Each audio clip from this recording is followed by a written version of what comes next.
I'd like to thank you and I would want to welcome you to this event this morning. I'd like to welcome our MD in FSDH Merchant Bank to give a welcome address. Please join me to welcome Mrs. Bukola Smith, MD CEO, FSDH Merchant Bank. Thank you very much, Ayo. Good morning, distinguished ladies and gentlemen, and also to our online participants. So mine will be short because I know that we want to get into the crux of the matter this morning. A lot has happened in our economy over the last 30 days, straight from when the president, during his inaugural speech, gave us the bullet of the subsidy removal onto the reforms in the FX markets and other things that have happened. And I'm sure that we are all wondering, or we are all analyzing the impact on our business.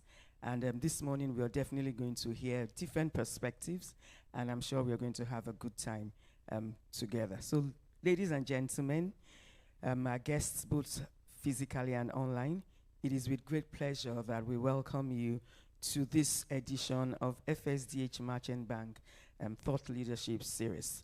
We are looking to see how we can continue to enlighten our clients and our customers. And we have many visionary minds that are going to be speaking to us today. Today we have the privilege of hosting Dr. Yemi Kale as our keynote speaker, who is a renowned economist and is an expert in providing data-driven insight into the Nigerian economy.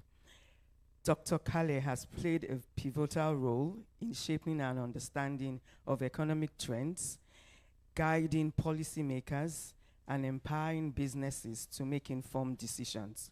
His profound understanding of our nation's economic landscape will guide us as we explore the theme for today's session. And the theme, like you know, is Nigeria in a new era, the opportunities in our next growth phase.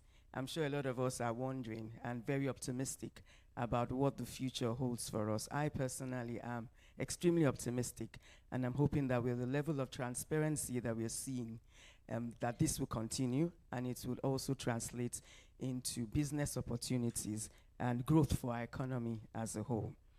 We are also honored to be joined by two distinguished speakers who bring in valuable expertise to our conversation.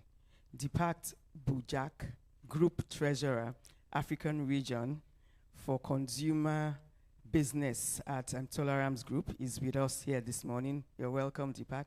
Thank you so much for joining us. And he possesses a wealth of experience in navigating financial landscapes across the African continent. So I'm sure you'll be bringing some insight, not only from Nigeria, but also across the continent and how you see things will play out in Nigeria. His insights into consumer trends and investment opportunities will complement our understanding of the Nigerian's economic potentials. Furthermore, we are also extremely delighted to have joining us online, excuse me, Wilson Erumebor, a senior economist from the Nigerian Economic Summit Group. I'm sure Wilson is online already, and Wilson is going to share his profound understanding of the macroeconomic policies and their impact on our nation's development. With his extensive knowledge of economic reforms and policy advocacy, Wilson will provide a holistic perspective on the challenges and prospects facing Nigeria in today's new era. Their valuable perspectives will further enrich our discussions and contribute to the collective knowledge we seek to foster. And I'm sure that we have questions, we have comments, and please, I would ask that both of us here physically and online, as the speakers give their own perspective, that we all prepare our comments and questions, because there will also be a time for us to ask our questions. And I'd just like to thank you very much for joining us, and we look forward to a profound conversation at the event today. Thank you once again, and we appreciate you all for coming. Thank you. Thank you, MD. Now we will go straight into the first session. And so we are going to go into the sit-down chat. And the theme, we're going to be focusing on assessing the impact of the recent policy changes on the businesses. I'm sure all of us understand some of those policy changes. Some of them, the previous administration had wanted to implement either partially or fully, but we have seen it implemented. Just an announcement, changed prices, and like they say in economics, new equilibrium is being attained, and it has altered a lot of prices in the economy. Exchange rate has moved, fuel price subsidy gone, and has filtered into various sectors of the economy. So we are going to have that, and from the industry leader perspective, just like our MD said earlier, so we have a distinguished person here, the group treasurer of Tolaram Group, Mr. Deepak Bhojak. We are going to have the chat together. Please, let's put our hands together for him as he comes here. This session is going to be extremely very interactive, so please prepare your, please come. Thank you. Please prepare your questions, and I'm sure that I'm not going to answer any question. All the questions are going to be directed to him. So if you ask me, I'm just moderating this event. I don't know much. All the questions are going to be directed to him. Okay, thank you very much.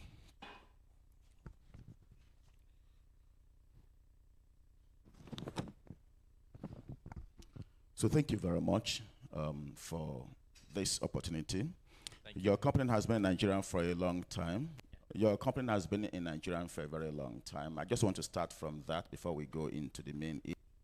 What has been the story, and what are the things that other business leaders can learn from your company? You've expanded, you've gone into various sectors, various industries of the economy. So what can we learn from your company? Well, good morning, everyone, and thanks very much, FSDH Bank, for having me here today, this morning. Like, I've come from a company, I work with a company called Tolaram Group. Like, people may not be knowing it by Tolaram, but they would definitely know a brand called Indomie. So we are the manufacturer of this brand called Indomie. And that was the first brand which we introduced back there in 1990s, right? And after that, we have ventured into multiple JVs. Like, we have entered into JVs with likes of Kellogg's. So all the Kellogg noodles or Kellogg cornflakes which you eat over here is something which is manufactured by us in our factory. Then we also entered into our JV with Colgate. So all the toothpaste, the Colgate toothpaste and toothbrush which you guys use is manufactured by us over here. We also make Dano milk in our JV with Arla, which is again a Danish company, which is the third largest manufacturer of manufacturer of the milk in the world. Right, and like we know that what we are here discussing is the recent changes, and one of the very major change was the exchange rate. So Nigeria, or for that matter, most of the countries in Africa continent, they have been facing this crunch of FX time and again, right? So we as a company, what we have done over time is we have always worked towards doing a backward integration. Like when we started with noodles, like the most important raw material which you need for noodles is flour. So we were importing flour initially, then we backward integrated and we entered into our own milling of wheat. Today, as we speak, we have 4 flour mills across the country. And then after the noodles are made, you need oil, the vegetable oil, which you need to make to refine it. So we started with our own refinery. So now we bake vegetable oil into our own refinery. Once the noodle is made, then you need to wrap it up, the wrappers. So then we entered into the backward integration of flexible packaging as well, which is again there in the free zone, right? After that, once the noodles are made and you have 40 packs, you need to pack it in the carton. So very recently is when we have entered into this model of corrugated packaging. So from this month, we will be making the cartons as well. So this is all the backward integration. And now once the product is made, since we are into FMCG primarily, most important factor for an FMCG is the distribution part. Now, we decided that we will be owning our own distribution.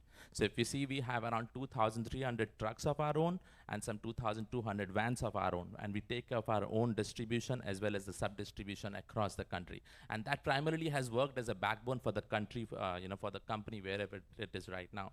Then if you talk about some other segments, like we are also into infrastructure. So Legos Free Zone, which is what it is known as, that belongs to us. So we are the 100% owner of Legos Free Zone.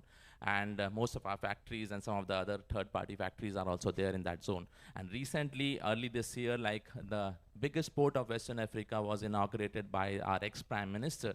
So that Lekki port is also which has been done by us. So it is between Lagos state government, us and Chinese is what we hold the port. So this port is going to be, we personally feel that it's going to bring revolution into this country because this is a deep sea port. It is around 16.5 meter deep against what we have currently, which is around 11.5, 12 meter deep. So even the biggest vessel of the world can come and can berth over there. So this is how, what we have done over the period, starting with one small brand of Indomie, then taking it to a $500 million brand as we speak. It is contributing around $500 million to our top line, and then eventually venturing into multiple sectors. Now, to answer your question, like what we have always focused, to achieve success, and what I learned from my, the CXOs or people who were there and who have run this company and is responsible for what it is right now, it works on 3 A's. Once it is availability. Now, availability, when I say it is availability of raw material. Now, raw material, like there are challenges around the port, there are challenges around the berthing and all. That is when we entered into this port segment, and we always ensured, even during the last 3 years of pandemic, there was not even a single day that where our factory was shut because of the unavailability of raw material. So we always ensured that this raw material is always available, so we are able to make our product, noodles, Indomie or whatever it is, and can serve the country all the time, right? Second important thing is affordability. You need to make, or you need to continue innovate items like wherein you ensure that your product are made in an affordable manner. So at one place where it is good for your tummy, it is very good for your pocket as well. And that last but not the least is accessibility. Like if you have made a product, but if it is not available in the market where you're going, then it doesn't make sense for an FMCG company. And that is the reason the availability product, and that is where our distribution and sub-distribution, which I spoke about, played a very, very key role, that our product, as we speak, is available in almost every corner of the country. So these are the 3 A's is what we always work on and we thrive on. Thank you very much, and then congratulations, and thank you for the good work you have done in Nigeria. Thank you so much. You've created a lot of job opportunities for people, grow the economy, and also invested in infrastructure. A lot of people in Ibejuleki area will be thanking you because some of them, their plot of land were 300,000 before today, maybe 50 million because of your activity. Thank you very much. So let's go into fuel subsidy. I'm sure a lot of private sector operators, prior to the election, they had been clamoring for the removal because of inefficiencies that were inherent in that. So how is it affecting your business, and what are you reacting to it? And I'm sure, we were buying fuel for 148 naira per liter, but now over 488 naira, the lowest that we're selling. So what are you doing? Do you think it's good for your business? What opportunities do you see there? What do you think government should be doing as perhaps palliatives? And how internally are you responding to some of the agitations that may be coming out from your distributors, even from your employees? Sure. So before that, like if you go into the history of this fuel subsidy, right? In Nigeria, it started in some 1970s. That was started with an intention to curb the impact of the global oil pricing curve at that point of time, oil pricing shock which we are having. But in late 1970s, like there was, because of the Price Control Act, there was a rule which was dictated that okay, it will be illegal to sell certain raw material or certain product, including this petrol, above a certain stipulated time. But the intention, if you see behind this fuel subsidy, was always to help the people who are there at the bottom of the pyramid. Now, a recent study, it has shown that 40% of the people at the bottom of the income distribution, they are using only 3% of the fuel. And that fuel is also more skewed towards kerosene as well as diesel, which was deregularized long back, ages back rather, right? And if I have to put some numbers into perspective, then over the last 9 years, Nigerian government has spent some 11.4 trillion naira in fuel subsidy. And when I am compared with this fuel subsidy with investment into other sectors like education or healthcare, it was barely 4 trillion and 6 trillion taken together in the last 11 years, in the last 9 years rather. And then if I see only the last year, which is 2022, the number what it says is that the total subsidy which the government has spent on subsidy basically is around $10.5 billion is what we have. So it's no-brainer that this fuel subsidy should have been removed long back itself, right? And the benefit or the savings which the government is making because of this subsidy, that should directly or indirectly should go to the people who are in need of that. For example, maybe increasing the minimum wage, like it has not increased in ages now, so that is something which needs to be increased. Maybe like a direct credit into their account, because some of the developed or the developing countries are already doing it, that people who are below poverty line, they are given some subsidy directly into their bank account. Obviously, it requires a lot of hard work on the banking side, because still around 50% of the people are underbanked or unbanked in Nigeria. But that is something how it should be done. When I talk about business, yes, definitely it's going to impact most of the business out here in Nigeria, as it is going to increase your cost overall. And the inflation, I'm sure in the next 2 to 3 months, we will see that it is hitting the roof, right? But that's on the short-term side. If I have to see the long-term part of it, because in this condition, what I am saying on the increasing inflation and the reducing disposable income for the country, the first thing which I am proposing about how we can help people who are at the bottom of the pyramid, right? That if that is taken care of, then probably the consumption side for the country as a whole will not be impacted that much. But if I have to, this is on the the manufacturing side that we have. But if you see in the long run, right, currently Nigeria is facing a huge deficit, revenue deficit. And that is, a major contribution of that revenue deficit is coming from this oil subsidy. So once this oil subsidy is removed, right, probably it is going to reduce your revenue deficit. If you are reducing your revenue deficit, that means lesser amount of borrowing, which you will be doing as a country. Less borrowing is less, a better balance of payment account, and then it will improve the rating for the country as a whole globally. And that is what will help us attract more FDIs and FPIs inflows into the country. This is more on the monetary side, but there is also a moral side which we all should be focusing on. So if you see, eventually all the countries in the world will have to aim towards becoming a carbon and then a zero carbon emission country. And we as a country, like our country has already proposed that we are aiming 2060 to be a net zero carbon country, emission country. And this fuel subsidy removal, in one way, it will also discourage the usage of this fuel, and it will also help or push or rather force government and other companies as well to invest or to start focusing on more renewable, green and clean energy. Okay, thank you very much. You seem to be very optimistic about the outlook of the Nigerian economy. And of course, there is no way you can put in the amount of money you've put in here without being optimistic. My admonition to you is that please, this same optimism, this message, please preach it abroad and let the FDIs that you talk about, let them begin to come in. So let me... Just to answer your question, our company is headquartered in Singapore, right? And we have already invested more than $600 million into the company. Great. And then we are employing some 20,000 people over here. So we are really gung-ho about it. We are really gung-ho about this country. With the kind of demographic population it has, like it's some around 43% people with less than 15 years of age. So it has huge potential in the coming years. Where China was earlier, where India is right now, like this is where Nigeria is going to be in the next 15 to 20 years. Thank you very much. You have done well, but you can do more. Please, we want more. So let's go into the exchange rate. It's not all the times that exchange rate, devaluation of the currency used to be 470, but now at 700. For economics, they will tell you that when you have such an exchange rate at this level, it can help to boost export. But then Nigerians still import a lot of things. So how do you think businesses should respond to the current exchange rate regime to perhaps adopt import substitution. One of the things that I know is that the current exchange rate price will make a lot of imported commodities more expensive in other times, valued at 400 before, but now 700. Now, so how are you then also, so it may likely reduce importation, but how do you respond to that as business owner in terms of import substitution, producing those things?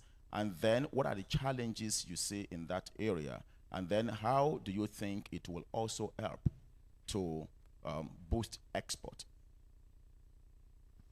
Sure. So, like, as we say that there is fuel subsidy and fuel subsidy has been removed, if you ask few of the analysts, they would say there was a forex subsidy as well all these while. So that subsidy has also been removed right now. So it was needed. It was the need of the hour, which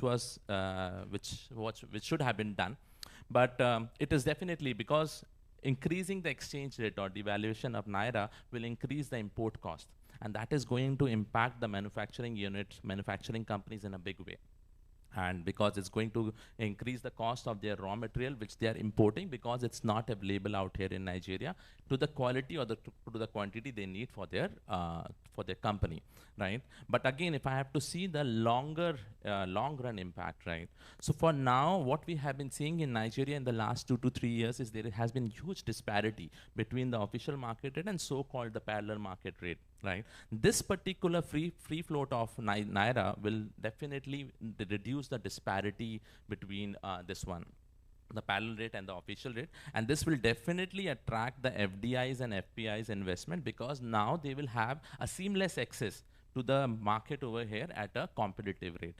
But having said that, like, I should also mention that there is always a lag between when the government is implementing an excellent reform like this and when actually the FDIs and FPIs gain the confidence and start infusing the money into the country. During this lag time, this time period, it is very important for the countries or for the entities like CBN, Central Bank, to come regularly, participate into this I&D market and ensure that there is enough liquidity over there in the I&D market for the imports which the country is doing, obviously to manufacture and to make products for the people out here. Now that particular lag is, if it is not fulfilled and if this illiquidity scenario continues, then again it will start putting pressure on the parallel market rates and it will take it north. And the I&D rate, which is at around 750 at the moment, it will become more of a paper rate itself, and there will be nothing happening on that. In terms of exports, like you are right, in this particular scenario, there are two major steps which a company can take. One, either you increase the export, or secondly, you reduce your imports or you have an import substitution in other manner. In increasing the export, there are some very classic examples which I really feel proud when I talk about Nigeria and other countries whenever I'm visiting, right? So one classic example is on the fertilizer front. Right now, if you see agriculture overall for the country, it contributes around 27% to the total GDP of the country.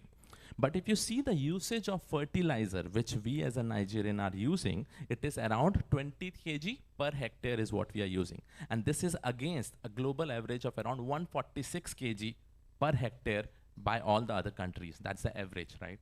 So now this investment by companies like Dangote and Indorama into this segment of fertilizer will not only ensure that there are more usage of fertilizer by the farmers out here in the country, which in turn will increase the productivity of our agriculture product, and will also help us, increase our GDP one end. And anything additional of that on the fertilizer front can again be exported to have, more forex income coming into the country as a whole. So that's an excellent step, and I really feel proud about saying that companies like Dangote and Indorama has taken that step. Now, if I have to talk about the import substitution part, right, that's again a very, very important, because Nigeria overall has been an import-driven economy only, right? And it will be a very long shot if we have to say that, we will increase our exports overnight and all. That's not possible at all, right? But in terms of import substitution, one of the things which we as a company from Tolaram are doing is like palm fruits or palm oil, right? Nigeria, people will argue that Nigeria is already producing palm oil, right? But if I have to put numbers into perspective, like we produce around 750,000 metric ton of palm oil every year, whereas we are consuming around 1.2 million metric ton, right? So there is a gap. So we'll always be a net importer. So we as a company, and we have our refinery of our own, and wherein we are refining oil and converting into a vegetable oil. Power Oil is our brand, which you must have seen over there in the shop, those market. Now, in the last 4 to 5 years, we have also invested into farming. So we have taken around 22,000 hectares of land over there in Edo State. We are growing palm fruits over there. So that palm fruits, already the gestation period of around 3.5 years are gone, and we have already started seeing the fruits coming out of it. Now we are in the process of building our oil crushing mill over there in Edo State, so that those fruits can be taken, converted into oil, and the part of that oil, where that oil can be supplied to our refinery. So that will reduce some of the imports which we have been doing as a country, and will definitely reduce the burden for the country as a whole. And then second example, if I have to give, cassava. Again, see, I am a person who thinks more from the left side of my brain, so I always talk about numbers. So cassava, if you see, like Nigeria as a country produce around 62 million metric ton of cassava every year. To your surprise, what we are consuming internally is 35 million metric ton only. And the rest is not something which we are exporting. The rest is something which goes waste. And that is because we don't have a proper storage facility, right? So we started growing cassava, and what we are doing with cassava is that we are making flour out of cassava. And that flour is what we are using to replace usage of wheat, which we do in our wheat product, in our noodle production. So at one way, like when we cannot control the import of wheat, because there's a certain quality of wheat which we prefer, which is not grown in Nigeria, because it's a coastal in nature. So in this way, what we are trying to do is we are reducing our wheat import, and we are replacing it with something which is produced locally.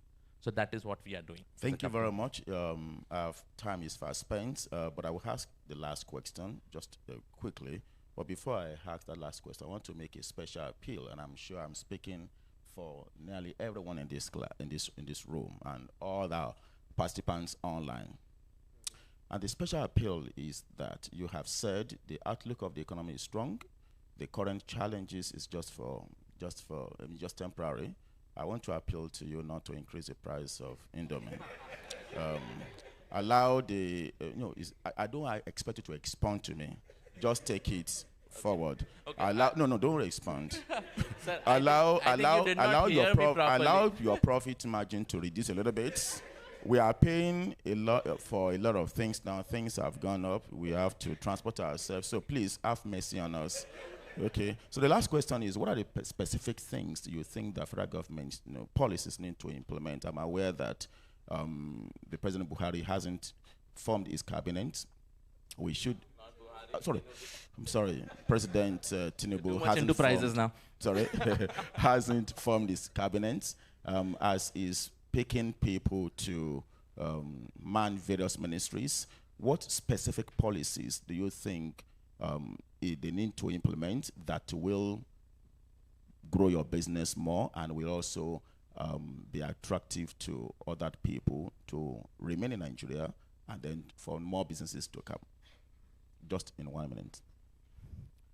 Well, again, if you see the history of any developed country or any developing country which is there right now, right, there are few sectors which are very, very important that a government should focus on. Where should they invest? The first and foremost is infrastructure. When I say infrastructure, it is proper roads, proper real estate, power supply.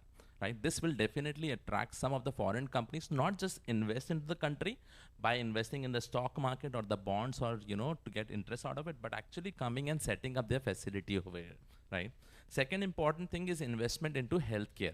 Because whenever, if you want US or European people to come over here, they would definitely, first thing which they would want is there is a proper healthcare setup over here. So that is an investment which is required not just to take care of the expatriates, but also for the local Nigerians over here so that we have a proper healthy life.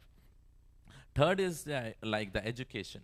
When you have more people coming in, then obviously you would want more Nigerian. Instead of going out and settling down, you need to retain the talent over here itself. And for that, you need to create opportunities for them. So if you have a good education background, then probably these people will always look for local talent whenever they are coming and they are establishing their unit over here, right? That is what we are doing. If you see as a group, like we employ some around 20,000 people, right? And in 20,000 people, not even there are 500 expatriates. Most of it are local only. So more than 19,000 local employees itself, right? So this is what we are doing. And last but not the least, the problem which we have been facing is on the security front. So that is very, very important that whenever you establish, at least you have some comfort from the government side that, boss, you do, you run, you whatever you want to do for the country, you do, we will take care of the security part along with you, obviously. So that is something which is very, very important. Okay, thank you very much. Maybe I should allow for one or two questions from the audience. Participants. Any questions? We still have other sessions. So even, okay, sir. Thank you very much. Just a quick question on your Lekki Free Trade Zone. If you've invested so much in such an infrastructure, why haven't you invested or worked with the government to invest in the evacuation infrastructure for that free trade zone? That's the first question. And then you say that you're backward integrated, and it appears that you're doing it yourself. Why is that more optimal than maybe having relationships with contractors to do the work which you're setting up companies to do yourself? So I'll answer the second question first, basically, right? I'll give you one very classic example. I mentioned that we have entered into this backward integration of producing the corrugated, the cartons. The reason behind entering into this was when COVID started, right? We reached to a point, there was no supply of paper and there was no cartons which were available. We reached to a point that we had to stop selling our products because there was no cartons which was available, right? Just to answer your question, it is not just on the monetary front that, okay, you have to see the job work or establishing your own factory, but it is very important that you have a very solid control on the supply in both in terms of quality as well as on the quantity part. So that's the reason we always believe when we are doing a backward integration, we have a full control on it and we know how to run it, the quality which we want for our end product which the consumer consumes. Very good. Very important. So control more on the supply side, that whenever we need, we have that in place, and more on the quality, because we never compromise on quality. So that is important for us. On the free zone side, again, like this free zone is there with us for the last 20 years or so when we did it. And the initially thought was that we'll be producing some methane gas or something like over there. But then it did not work around. And then we thought that since we have a sea nearby, and that is how the idea generated, that the new factories which we are in, and even not just us, lot of the external third-party companies are also coming. So that if we have a port next to it, that is when the evacuation, or you can have products coming in, and you can again export from the same port immediately. So that was primarily the reason of having both the free zone and port next to each other. So if I have to give it is our free zone is around 850 hectares, and within that 850 hectares, the 90 hectares is the port. I won't say it was an oversight, because we have seen Apapa, right? There was no road over there, not proper road over there, and that's the reason the traffic or the congestion which you face over there is there. So it was always in the place. But when we came out with the thought that we'll be building the biggest PPP port in Nigeria, of the biggest of the Western Africa, nobody believed us. And that is when it was inaugurated or that. If you have been to this free zone recently, you would see there's a lot of construction which is going on, both on the road side as well as otherwise. Okay. So there is something which is happening on the road side too. Okay, thank you very much, everyone, and thank you very much, Mr. Deepak. Please, let's put our hands together for him. Thank you. He will still be here till the end of the program, and if there are further questions and clarifications, please during the networking session, let's talk to him more. Thank you very much. I think we will discuss more during the next session. Thank you very much. Thank you. Thank you very much. Now, straight away, we will go into our keynote presentation. And I'm delighted this morning to have with us a distinguished scholar, a practitioner, someone who has seen both sides of the divide. He's worked as a banker, as analyst, as economist. He's gone to the government to advise them, and then personally, I have his work at NBS has enriched my work, because as economists, as analysts, you need data in a very timely manner. I'm just going to go through him. He's someone we know. Dr. Yemi Kale is a partner, chief economist, as well as the head of research at KPMG, Nigeria. He has multidisciplinary expertise in data collection and analysis, asset management, project management, and planning, macroeconomic analysis, financial, economic, and investment research, fiscal and macroeconomic policy advisory, and investment banking. Dr. Kale has received several domestic and international awards for performance and excellence, and hold a BSc in economics, first class honors. You know what that means. Master's degree with distinction, and a PhD in economics from the London School of Economics and Political Science. He is also an alumnus of the Harvard Kennedy School of Government. He has held the position of special advisor to the Minister of Finance, and subsequently technical advisor to the Minister of National Planning, from where he was headhunted or seconded to become the Statistician-General of the Federation and Chief Economic Officer of the National Bureau of Statistics, NBS, in 2011. And he became the first Chief Executive Officer to be reappointed at the NBS for the second time, when his tenure was renewed by the former President Buhari, in 2016. In this role, Dr. Kale was widely commended, including myself, for repositioning the NBS as a more strategic and credible organization. At the National Bureau of Statistics, he was applauded by both Nigerian and foreign observers for his reforms in data process, which made many believed had restored sanity to the data production process in Nigeria. During his time at the National Bureau of Statistics, significant data upgrade, including GDP rebasing, labor market, and consumer price index, agriculture and business census projects, the state's GDP computation, among others, were initiated and completed.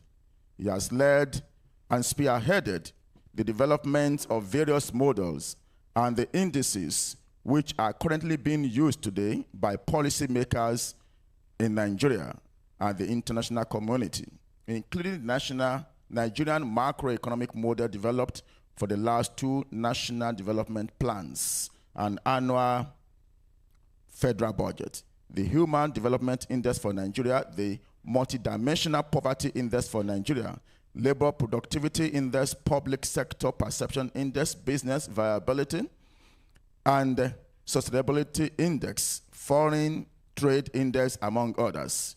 He is also the chairman and the Nigerian Country of Office of Accountability Lab, and a non-executive director on the boards of several other institutions. He has written widely on fiscal and monetary policy, governance, finance, and economic development in Africa.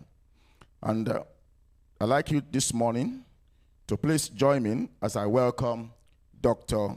Yemi Kale to deliver the keynote presentation. Good morning, distinguished ladies and start by saying that, and this a direct reaction to the previous speaker when he said that the prospects of Nigeria are positive. I'm not disagreeing with that. I just prefer to break it down into the time period. First of all, I have to warn everybody, I tend to be very, very frank. So, so in case I surprise you with the level of frankness, and very, very controversial. I'll try as much. Since I came back, it's actually supposed to be the other way around. In private sector, I should be freer, but I was very controversial even in government. So I think it means that I'll even be worse in the private sector. But the point I'm trying to make here is that I think it's important to break it into timelines. So yes, the prospects, I agree, are positive in the longer term. But in the immediate short to medium term, there are going to be huge challenges that the economy has to face, and the prospects are not particularly great in the shorter to medium term. And to be honest, it's those that navigate those challenges in the short, medium term that will be around in the longer term to benefit from the good, positive reforms that are going on in the economy. So I guess the objective is to stay afloat, stay alive, navigate those challenges, and in the longer term, when the economy improves, if you're able to survive that to that extent, then it's going to benefit you. If you're able to survive, and I think that's the theme of my presentation. Now I'm going to say a lot of things, some that you already know, some hopefully that I don't know, others that you know, but I'll try and give you hopefully give you a different perspective, and some might even be a repetition of what has already been said, because clearly most of these issues are well known by business. I can't tell a business operator how the policies and the economy is affecting their business better than they can. And also to say that challenging macroeconomic conditions, different policies of government, whatever you want to call them, benefit some sectors, some businesses, and destroy others. So you will never see any policy that is universally accepted by everybody, whether even within the same sector, depending on your standing. So it's very difficult to say this is how the sector is going to be affected, because you'll find some businesses within the same sector doing very well and others not doing very well. You'll see businesses across sectors doing well. Again, so policies, depending on how a business is structured, what their commodities, their goods are, what their services are, it's going to affect them differently. So again, I understand that this is a room filled with different types of businesses. So so whatever I would say some of you agree with, because that's what your reality. Others will disagree because they're not feeling it. So I would put that in context, so that in the question and answer session, I'm not taking apart. That's not what I can show you my financial. This is not correct. It might be correct. I'm going to give a general overview. Now, my presentation will be in 3 parts. Where has it been controlled? Yes, please go ahead. Next slide, please. As shown on the screen, obviously I'll start with the global economic environment, because a lot of the challenges we're going to face in Nigeria will be affected by what's going on in the global. It is being affected by what's going on in the global economic environment. I'll just give an example. For example, if as soon as inflation started rising in more advanced economies across the world, they started to increase their interest rates, and we know exactly what happened here. The same thing with the Russia-Ukraine war. Supply chains disrupted, all your import. Now, the problems many of you were having, many of your businesses that are import-dependent were having, was not necessarily just FX supply. It was also, can you actually even use the FX to buy the goods that you wanted? Because that entire Russia-Ukraine area was completely disrupted.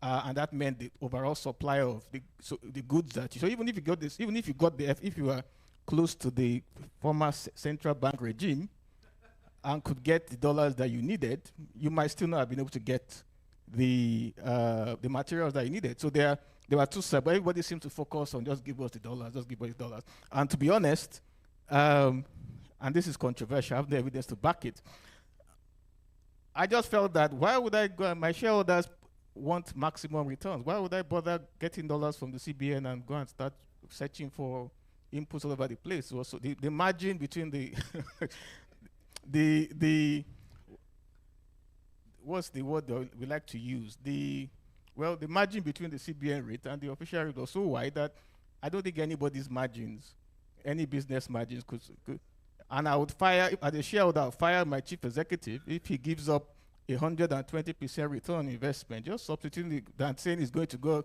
and look for imports and then bring it in and manufacture and then start trying to navigate consumer demand. It's just a waste of time. Just put the money in there. I think that that's what makes more sense. So that's why I'm starting with the global economy. Then we'll narrow it down to the Nigerian economy, and then we'll look at the current administration. Next slide, please. Okay, well, next slide. We're all familiar with, I'm going to go through this very quickly. I think we're all familiar with this. We understand what happened in the global economy since 2019, following the COVID-19 epidemic, the resultant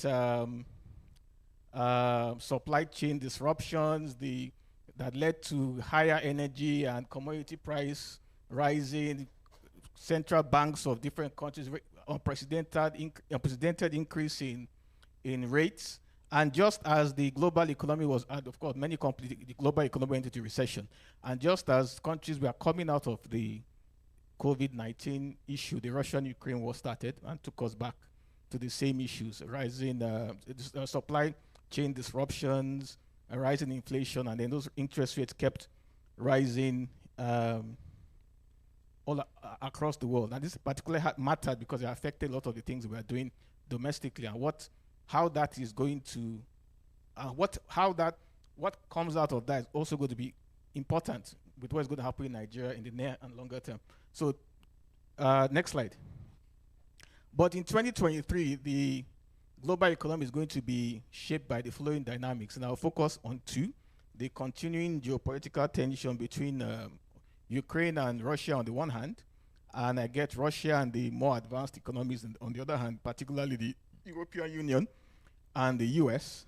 You can see that Russia is now trying to partner with the other BRIC countries, and they are trying to see if they can challenge the US dominance, and all these things matter, the US currency and so on. I don't think that's going to happen, but those are some of the tensions that are going to shape the next, the short to medium term as far as the global economy is concerned. What is going to happen with inflation and what central banks around the world, what they do about this. And of course, there's this increased deglobalization where countries are now looking inwards, and they're basically saying, we are more interested in what happens internally. Next slide. More recently, in the first half of the year, I think the consensus is that the worst is probably over. The global economy has been growing since the beginning of the year, combining the first quarter GDP numbers of various countries in the world, as well as looking at the global PMI results. You can see that they've been going up. And even though the growth is slower than it was in the previous year, and some analysts are even expecting global recession. I don't agree with that personally. And the reason is, what I see rather is the growth rates that have been recorded by most countries in the world are just basically similar growth rates that were exhibiting before the pandemic. So when you see 2-3% growth, this is exactly what they were growing before the pandemic. So there's nothing really different. But people are comparing it from the 5-6% growth rates before the pandemic, and it's coming down to 3%, and people are thinking that is a sign of a slowdown. I don't think that is. I think the global economy is just returning back to normalcy, and that's what it is. So I don't really, while a few countries are threatening recession here and there, I don't expect that to be a global phenomenon. You can also guess by looking at the same time global economy is slowing down, employment generation is growing. Now, if there was really a contraction in the global economy, expect fewer and fewer jobs to be created. So jobs have been created more and more. It's not consistent with a slowdown in the global economy. That's another reason why I think this is just more of a returning back to normal levels. So the economy is expanding despite the continuous Russian-Ukraine war. Supply chains are still disruptive, but they are improving significantly. The interest rates hikes that have been introduced by most countries in the world are continuing, but they seem to be having an impact. Next slide, please. They seem to be having an impact on. Sorry, can you go to the previous slide? They seem to be having an impact, finally having an impact on reducing inflation. So most of these countries across the world are finally seeing a reduction in their inflation rates, even though they are still significantly higher than their recommended levels, but they are still much higher, but they are coming down. And the advantage of that is, as they start to come down, you start to see that either the rates the level of the pace of the rates to slow down, or they might actually reverse. I don't expect that to happen this year, but from early next year, I expect those rates to be coming down. Next slide. Also global trade has also improved. One key development that I highlight here in the global economy that I think has an impact on Nigeria is the decision of OPEC to cut oil production and minimize and reduce Nigeria's quota to 1.6 million barrels per day now. The implication of the official objective of OPEC, or should I say Saudi Arabia, to be honest, because OPEC is really just Saudi Arabia. They say they are trying to keep oil prices constant. I think that is a bit more. I think there's more to it. I think it's just Russia and Saudi Arabia trying to stick it to the US. I think that's also part of it. You are blocking. Russia is basically saying you are preventing us from giving us a lot of challenges. So we're going to create challenges for your economy. We're going to let the price of crude go up, and then a lot of people are going to scream in your country. You're going to have a lot of problems. So we're going to give it back to you the way we can. I think there's a bit of that as well, because there was no basis for the cut. The prices, if we look at oil production and oil prices, they were more or less stable in the last few months before you took that decision. The good thing about this is that it has not affected prices significantly. If I keep anything, the prices has reduced slightly. All prices, but the implication for Nigeria is two. One, if the oil prices don't go up, then there's no benefit really to Nigeria in terms of that. We have missed the period of high oil prices. And even if the president is able to fix the oil production issues, which he seems to want to tackle, he is constrained by the OPEC quota, and it's very close to that. We are producing about 1.2, 1.3, and 1. So yes, we increase our revenue, but not significantly enough, because we are constrained by that quota. Now, I think the next meeting is in November, and I guess hopefully we have our ministers by then. We have a strong delegation to go and fight this out in OPEC. It might be important for Nigeria to consider or threaten to pull out of OPEC if it has to, because the president's policy is talking about 4 million barrels in 4 years. If we have a quota that is restricting us to this. However, before we can even do that, we have to even get to we have not even gotten to the quota figure yet anyway, so I guess that's not even something that we can go and argue, but I think it's something we should take into consideration. Next slide.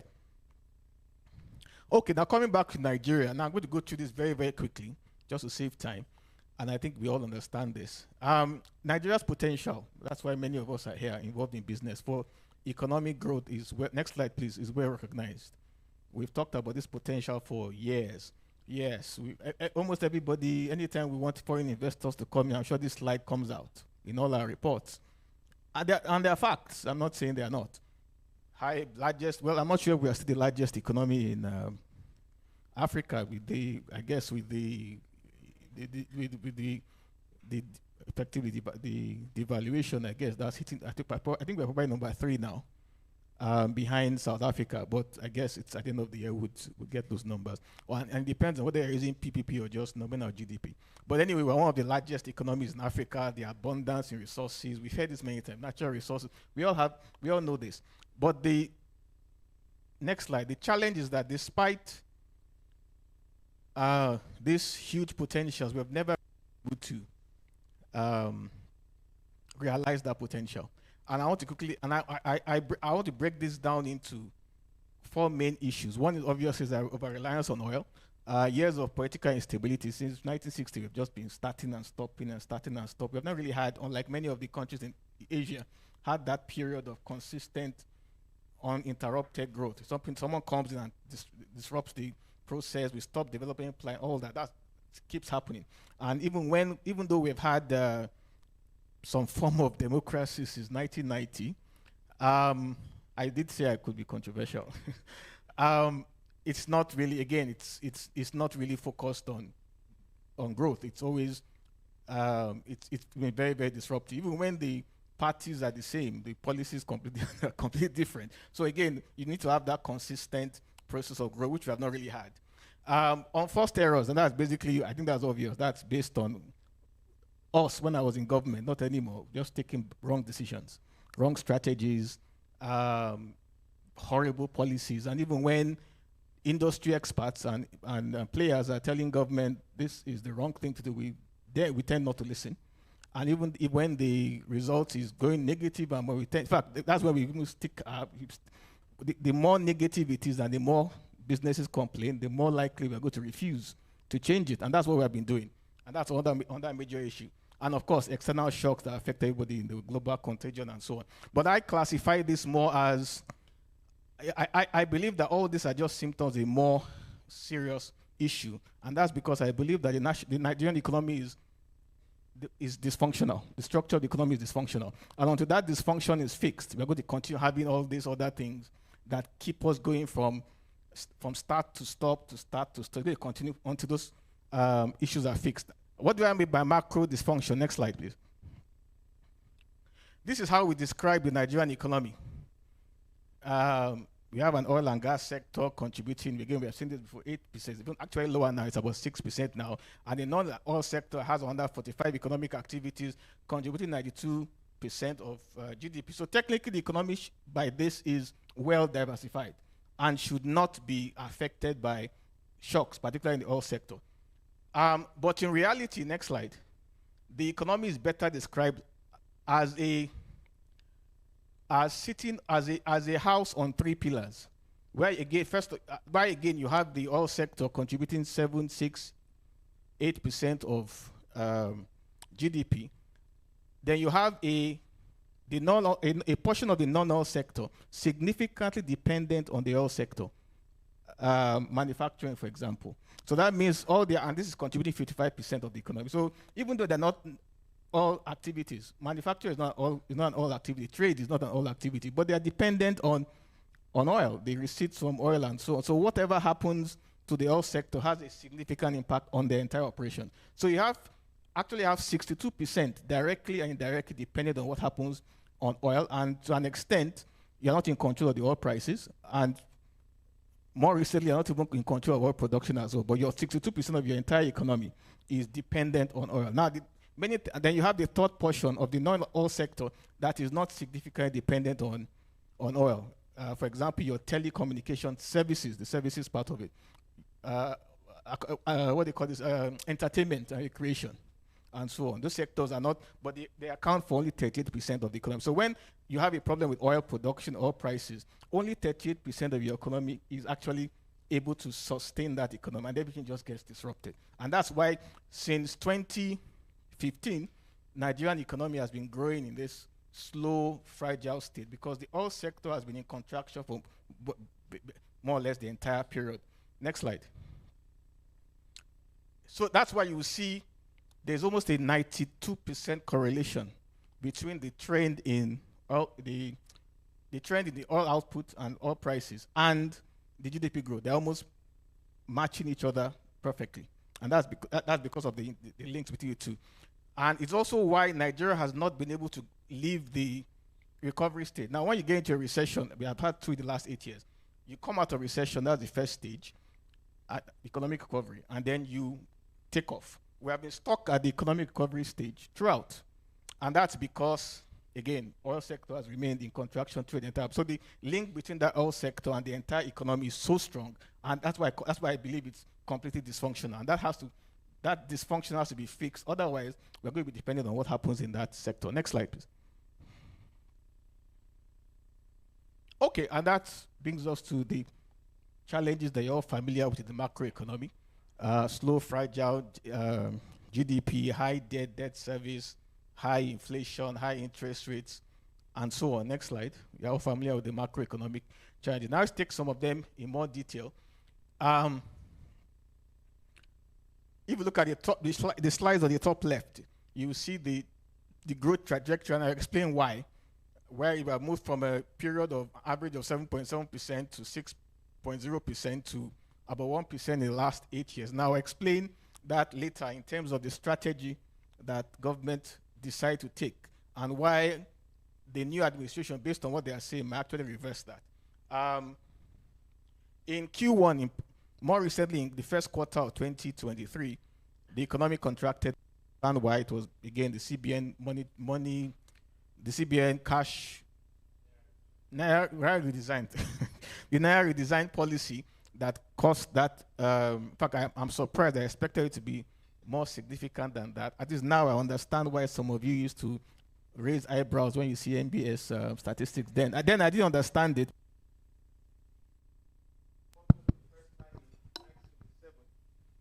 Contracted, again, that had to do directly with cash. All production improved slightly, also in Q1. I am expecting the economy to end the year about 2.85%. If you look at the lower left, you will see that, and that's the Nigerian PMI trend. You see that, well, that was the below 50 point was the Naira redesign policy. You can see that growth has slowed down, according to the PMI in the second quarter, but it's still positive. So I still expect positive growth, probably between 3 to 3.5%, and that's just based on the PMI trends. Next slide. Yes, now this is what I was trying to explain. Now, this is your, as you all know, this is your GDP, your household consumption, your investment, which is broken down to private investment and government investment. And government investment, of course, infrastructure and the other things. Government expenditure, running government affairs, and of course, net exports. Now, in the previous strategy, post the Buhari administration, the strategy was focused on consumption. Government focused on consumption. It allowed the economy, the private sector to lead. So your growth was being driven by household consumption expenditure. It was being driven by private investment. You will see that compared at the bottom lower left, you see the growth drivers 2007, 2015, and then from 2016 to date.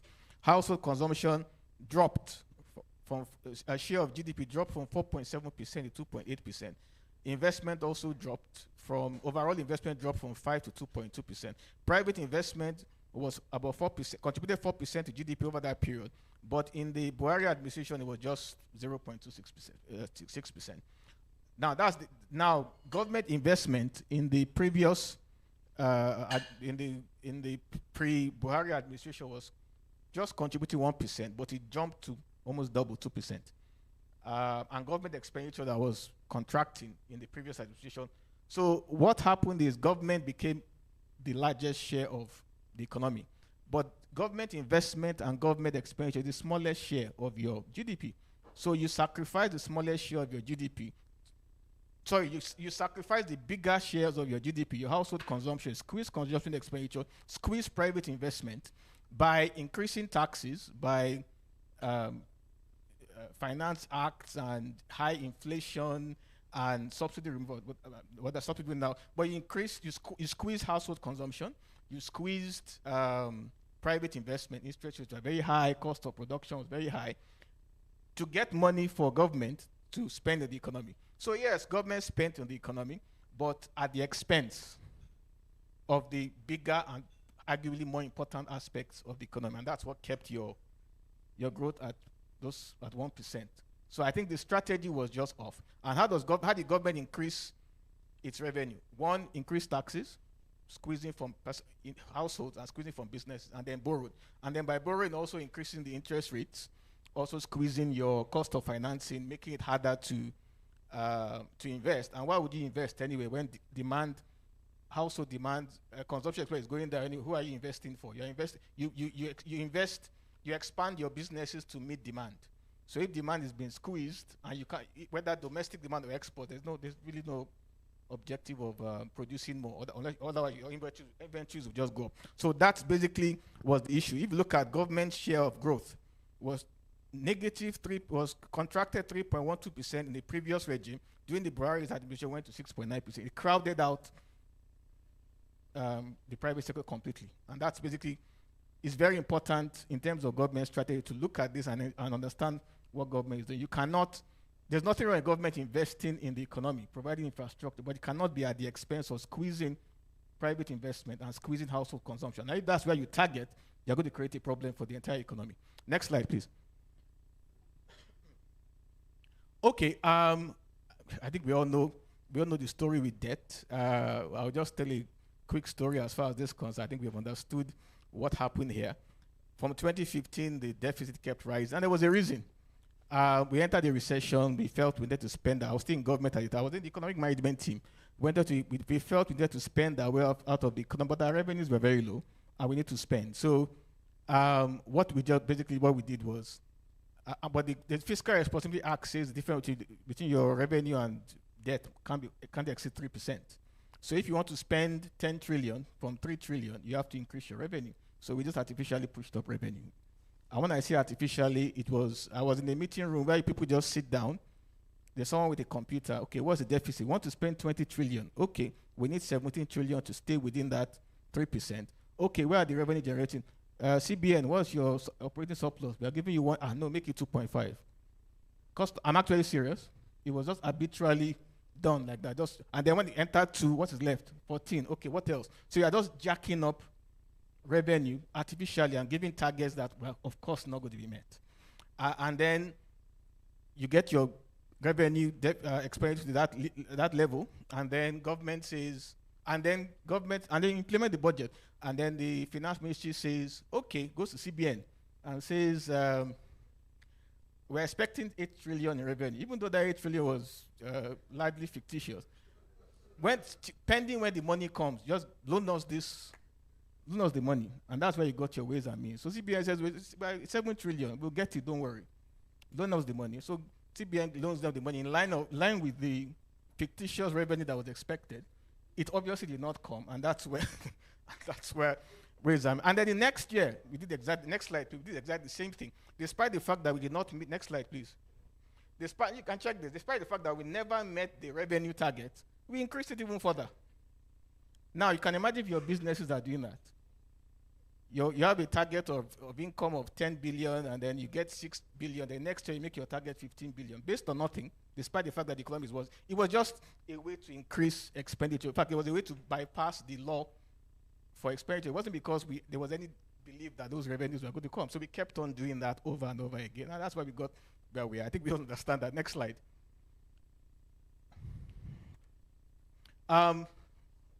Since 2018, inflation has continued to shoot up significantly.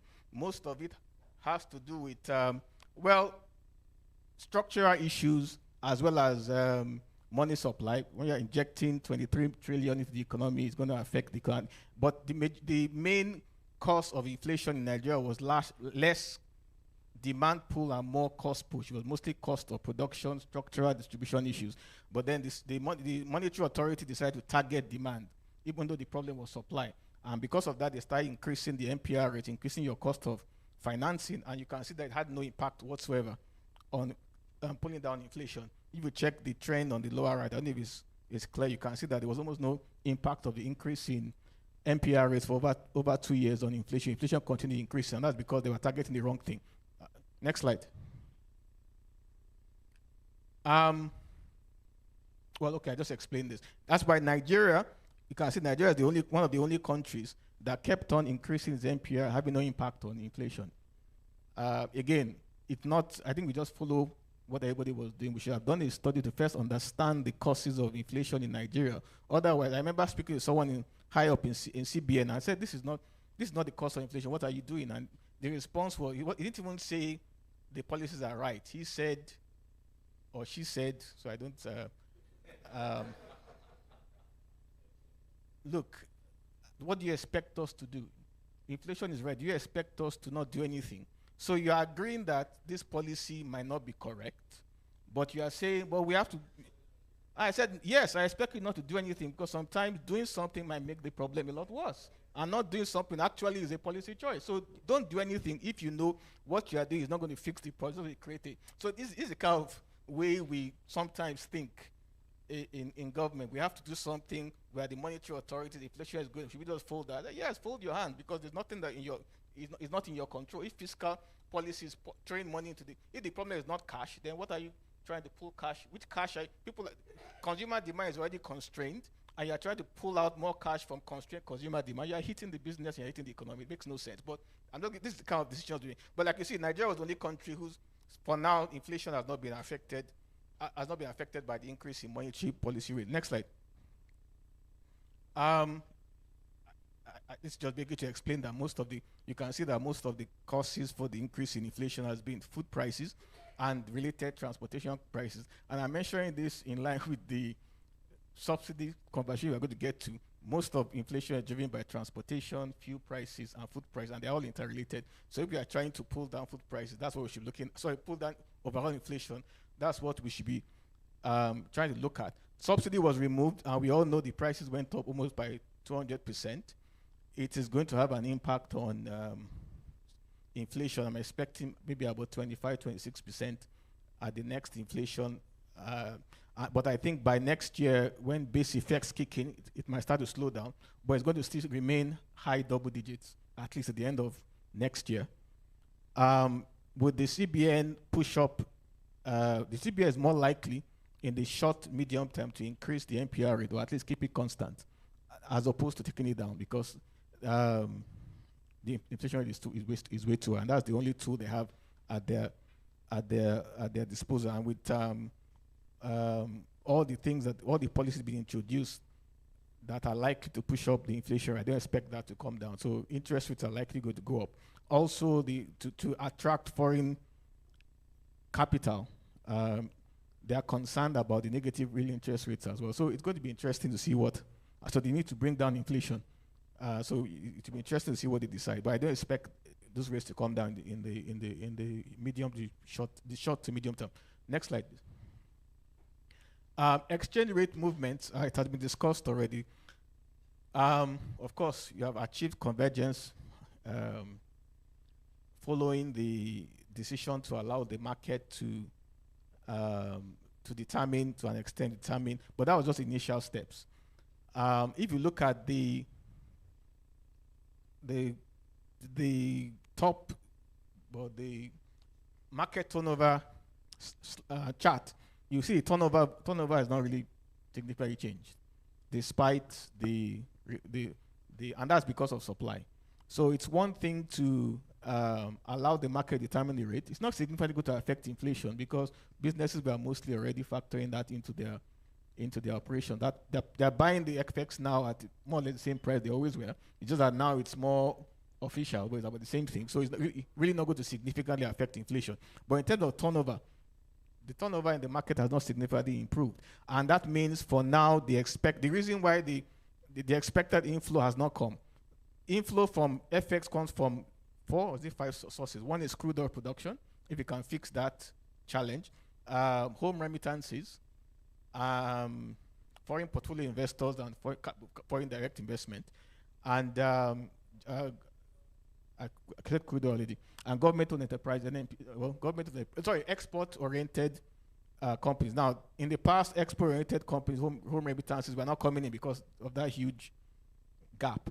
The idea is that because there's convergence, they have the incentive to bring it in. But they're not doing that yet. And I'm assuming that it's because of the volatility, the huge volatility in the market currently. People are playing the wait-and-see approach to see where it's going to end before they bring it in. And I don't think that volatility is going to sort itself out for the next few months until there's really a huge supply, and that's going to be a gradual process. So I don't expect, and as far as FDI is concerned, FDI requires a more advanced forwards market to be able to come in. But when the rate is so volatile, it's difficult for that market to develop. Why would if I am expecting the rate to come down, settle at 680, why would I give you a fixed rate? Agree with you that at 750, I'm not going to do that because I'm also expecting it to go down to 680. So again, FDI will stay out. Foreign portfolio investors are still arguing about negative real interest rates. I made an argument, non-technical argument. I don't see why they care about the inflation rate in Nigeria, because they're not spending their money in Nigeria. Inflation rate in your country is 4-5%, and you are complaining about the inflation rate in Nigeria to be 21. You are saying that you need positive real interest rate in Nigeria before you bring your money in. I don't agree with that, but I understand the technical reasons why you want a real, but I don't think it applies in this case. So they are still hoping that the rates will be shoot up, it will increase significantly. I don't think that's going to happen because that contradicts one of the president's objectives, is to pull down interest rates. So again, you wonder whether this money is actually going to, in terms of supply, going to come in. I think everybody, the rest of us that have FX in our accounts, are also just playing they are the traders who are playing the market. And those that are just using it to hedge against, it's more of an asset. They're not going to sell their dollars just because rates go to 800. That's not the reason they put the money in their accounts. So even if the rates go to 800, they're not going to make it available to the market because that's not what they are using it for. Of course, the traders are going to be playing the market. So substantial supply, you can see the supply, the turnover is not even close to levels at 2021 when we thought the FX market was completely messed up. It hasn't happened yet. Maybe it's a matter of time. We check this next few quarters. Next slide, please. And one more thing. You can see the reserves have even gone down, which has gone down a little bit, about 3 billion in June. So in the 1 month that this policy has been introduced, the reserves actually gone down. Not particularly surprising, considering that they are trying to clear the backlog and all the other things. I still have to expecting the supply to come in. Next slide, please. So in all this mess, we have a new administration. Next slide. In all these various challenges of lack of jobs, slow growth, high debt, limited revenue, insecurity, and the like, the new administration comes in. Next slide. And he's based on his party manifesto. Again, I have to warn that most of the time, party manifestos and what elected officials don't always match. Although so far it seems to be matching his words with his action, but again, they don't always. So it's focused on economic growth, and we go through this: oil and gas, human capital, infrastructure, security. Most of the things that we have all said. By the way, when it comes to policies and plans, that's not the issue with Nigeria. We all know. Go and check all the last governments in 1999. They said exactly the same thing. They focused on exactly the same thing. Go and look at all development plans. Exactly the same thing. I don't think anybody has come up with any unique thing to do. It's more or less the same. So it's always the implementation. And I always say that when people get excited about a particular leader, I always say the people that are going to implement that leader's vision is the public service. If the public sector is weak, you're wasting your time because they don't have the capacity or the willingness. And there are two different. Willingness is you are trying to disrupt their operations. That's where willingness is. And capacity is, even if they are not affected, are they able to do this? So you can come up with the most brilliant minds and the best ideas if it's implemented badly. And that's exactly what's happened all the time. The implementation is always the problem, not the policy. So I try not to focus on, in fact, the two key decisions, reforms that have been made, which I agree should have been done, subsidy and FX, hasn't been implemented properly so far. So again, that's just showing you an example of some of the challenges we have in the place. The right decision, agreed, but there are certain other steps that have to be taken to support those supporting structures that have not been done. We did it, everybody was praising, clapping, and we didn't follow it up with the necessary steps to keep it in place. And if we don't do that, after it's going to reverse the whole thing. So it's a bold, ambitious, correct decision, but it has potential landmines. You're either going to get it right, it's very, very risky, and if you don't get it right, you're going to mess things up even worse. And that's why the supporting structures are very, very important to entrench those reforms. Next slide, please.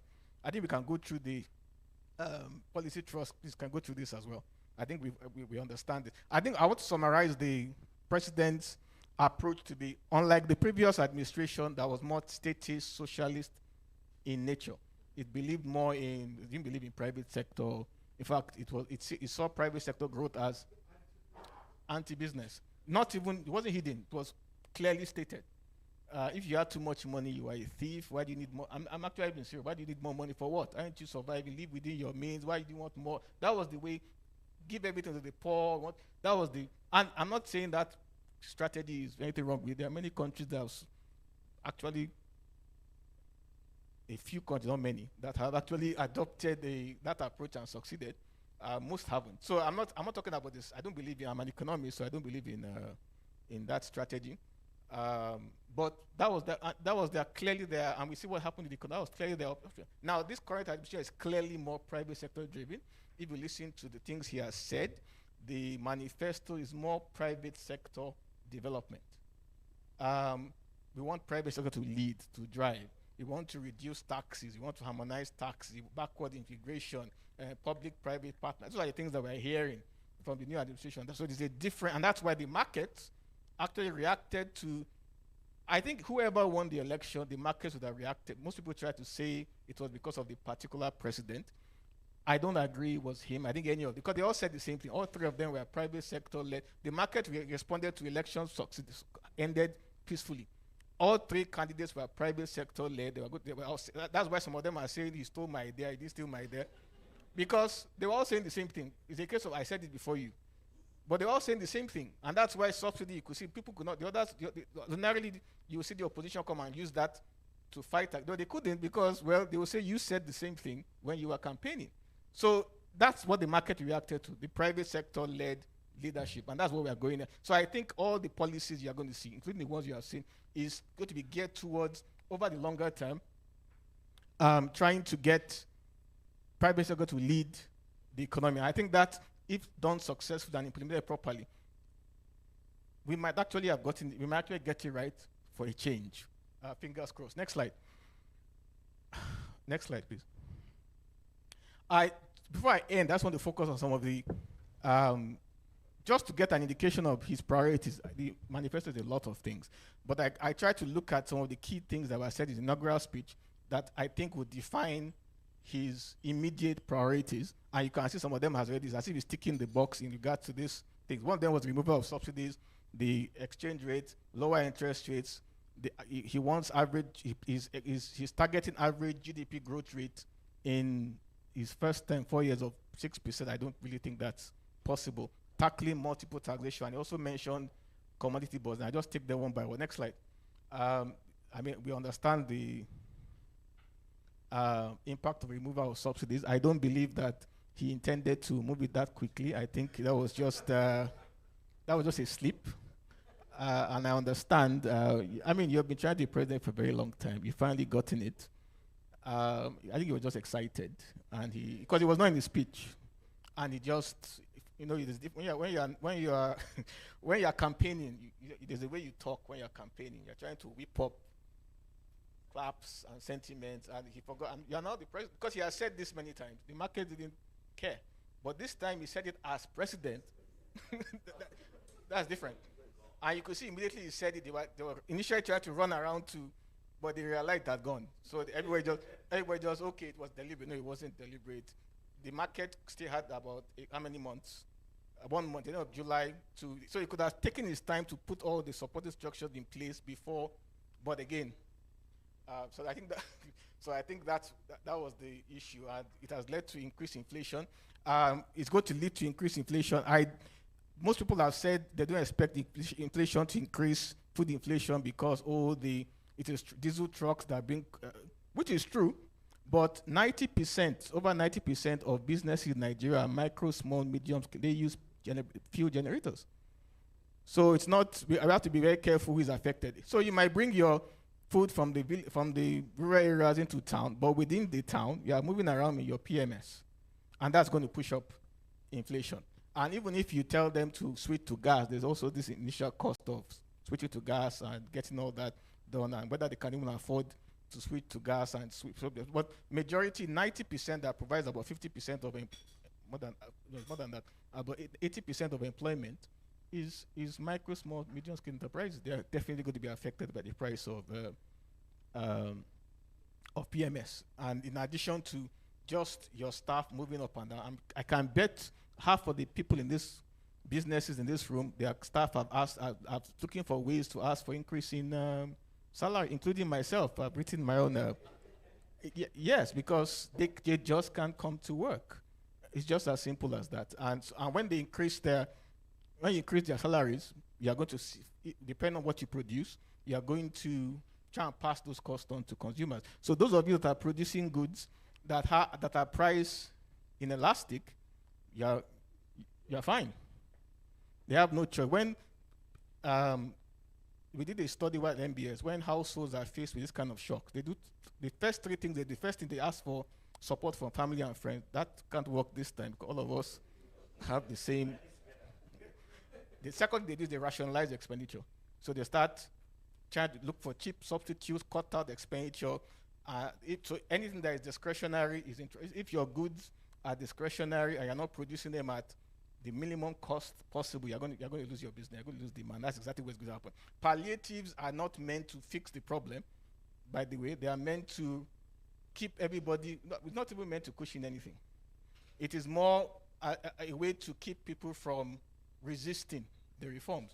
How does giving 5,000 naira to poor households a one-off, or if it's not going to change anything? It's just to keep everybody quiet. The things that are going to change things are more longer-term investments, infrastructure, and so on. But nobody's talking about that for now. What we're trying to do is just shut everybody down and give them something, make them, okay, we are taking your subsidy from you, even though you are not really benefiting from it. Oh, by the way, one more thing. The people that are even targeting, the rural areas, is right. The rural poor are not the ones using subsidy. We all use a lot more fuel than they do. We go from here. From here, I'll go to the office. I might stop to go for lunch. On the way back from I stop in the supermarket. The poor go maybe once or twice a week to the market and come, but they're not consuming as much food anywhere close to. That's the rural poor. The urban poor, on the other hand, are going to be significantly affected by this. They are the ones that, and they are the ones that are not in the social registry and the other things that government wants to give.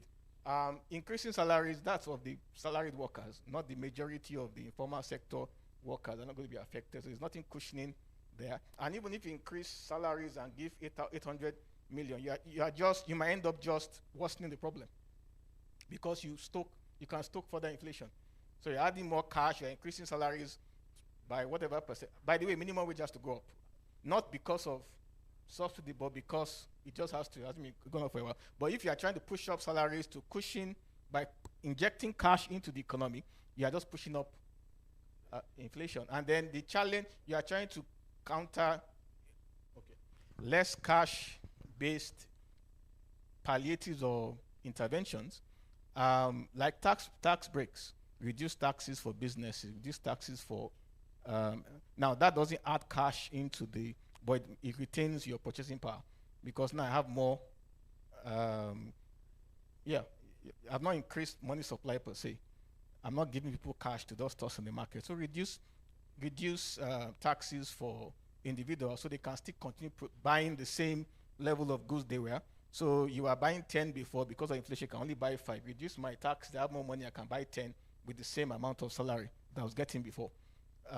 That's basically the idea. It's better. And then things like electronic, why can't we use electronic transportation system, e-voucher, things like that, where the urban poor can, it's very easy. We all have mobile phones. There's a code that's given you, register, you give you a code, you give the code when you're entering the public transport.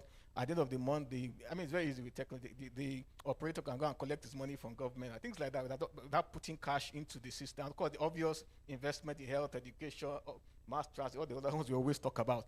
I think that's the focus of palliatives if it's introduced. And again, you are trying to maintain businesses on two sides. Businesses have two problems. One, on the left side of the equation, the demand for their products are going down. At the same time, the cost of businesses are going up. So you are squeezing margins. You have to understand the palliative. You are trying to fix it on both sides. Next slide. I have to move really quickly now. I think I've spoken about the exchange rate. There are still some additional steps that need to be taken that have not been taken to make it more sustainable. I don't think it's sustainable at this point. There are still 41 items that are banned. The forwards market is not fully developed. We are still not attracting that inflow yet, and we're hoping that will come in. Next slide. I don't think this is possible in the short term, although I don't think it's possible in the 4 years of the administration, maybe in the final year. So I think this is going to take a while. That's why you can say I didn't even say anything much about it. I don't know how you're going to get to single-digit inflation from where it is currently. It's not by fiat. You can't just announce 8% inflation is the interest rate. It's not going to happen, especially with inflation, with all the other things you are doing that is pushing up inflation that has to be controlled, not in the medium term. So I'm sorry, your cost of finance is not good. It's not expected to improve significantly in the short term. You have to work that into your models. Next slide. I don't think this is possible. It's just not because not even in the 4 years. You already lost the first year, the second year. You are doing the reforms which are going to be painful, that are going to squeeze your growth, your consumption demand, going to increase business costs. It's not going to help in terms of GDP growth. So I don't expect a 6% average growth in 4 years, maybe about 4% at best, maybe 4.5%. because consumer demand is being constrained significantly by all the policies that have been introduced have the impact of squeezing purchasing power so far. Whether it's finance bill, whether it is the unification, or whether it's subsidy, all of them is squeezing consumer demand without, next slide please, without lowering purchasing power. This should be easier to tackle, the multiple taxation, actually quite easy, but also requires seamless working relationship between the states and the federal government, probably to the neck, but it should be easier to do. But again, it requires the president, and he's very good at that, creating that consensus between, he's a deals person, which is also very positive. So he knows how to negotiate and work with different stakeholders. So I think this should be possible. Next slide. I don't agree with this at all, the commodity board, because that basically just, if this is, I was surprised this was part of the initiatives of government wants, because this basically means the federal government is going to buy all the agricultural output and then supply to the market. We know the government is not efficient in this at all. That's also a cost. We're going to have on that problem. Government has no business, should not be involved in this. I would have preferred they focus more on providing or creating the policy to provide, like you mentioned, storage facilities. Because half is not, the problem we have is not agricultural output not being enough, is that half of it is lost. So while we're expanding agricultural output, we should first focus on safeguarding the one that we currently produce with storage facilities, as opposed to saying that we want to guarantee prices for the farmer, which is okay, but government now distributing that output to the public is going to create a mess. So I don't really agree with this, and I don't see how it's going to be implemented. Next slide. Okay, so I think I've gone way above my... so in the short to the medium term, I do not expect your businesses to have a great time. Like I mentioned, consumption demand is good. Inflation is going to shoot up significantly. Consumer demand is going to be squeezed. Purchasing power is being squeezed, and your cost of production is going to go up as well, depending on the sector that you are. If you're in the financial sector, it's actually going to be very positive for you. You have extra income from higher interest rates. You have extra income from FX trading and so on. So depending on the sector you're in, and depending on the model of your business, if your business is very import-oriented in nature, you're going to, in the short to medium term, you're going to have challenges with FX supply and FX rates. So I don't expect short, medium term, I think for the economy is going to be very difficult. Like I mentioned at the beginning, I think it's more about trying to stay afloat and trying to keep, the strategy is more to keep your businesses functioning, minimize cost as much as possible, and try to retain whatever demand you have, because you have a lot of competition, particularly also from now that we have relaxed import rules and so on, apart from imports as well, which might be cheaper, because now you have high prices domestically. It's creating that issue where it's making imports, it might make imports cheaper and it can come in easier. So again, depending on which sector you operate and what businesses you provide, I expect depending on the design, the structure of the palliatives, either way, I don't think it's going to be significant in terms of improving the economy. It might just minimize things slightly. I think that government needs money, and they have started well by removing subsidy.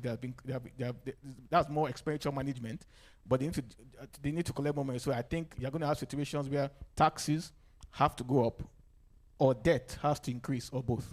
There's just no other way for the government to generate any more income. So I expect they're going to start increasing, fully implementing the Finance Act, possibilities of widening the tax net, or even increasing taxes of current business, which also pushes up prices. Also, possibility that they're going to increase debt, which puts question marks on the cost of financing.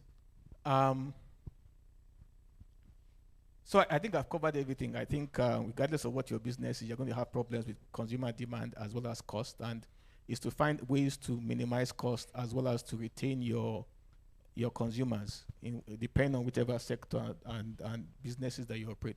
Thank you once again for listening to me. Thank you very much, Dr. Kale. Please come to the horse seat.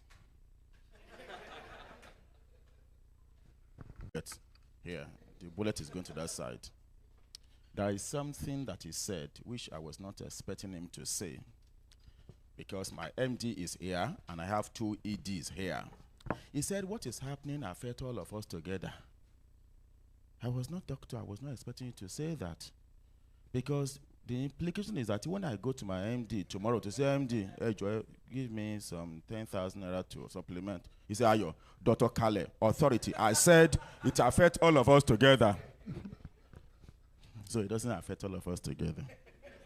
People have wall chests, shock absorber. Thank you very much for, please let's put our hands together for him again. Okay, so I have few comments, and then we will then just few comments and two few questions.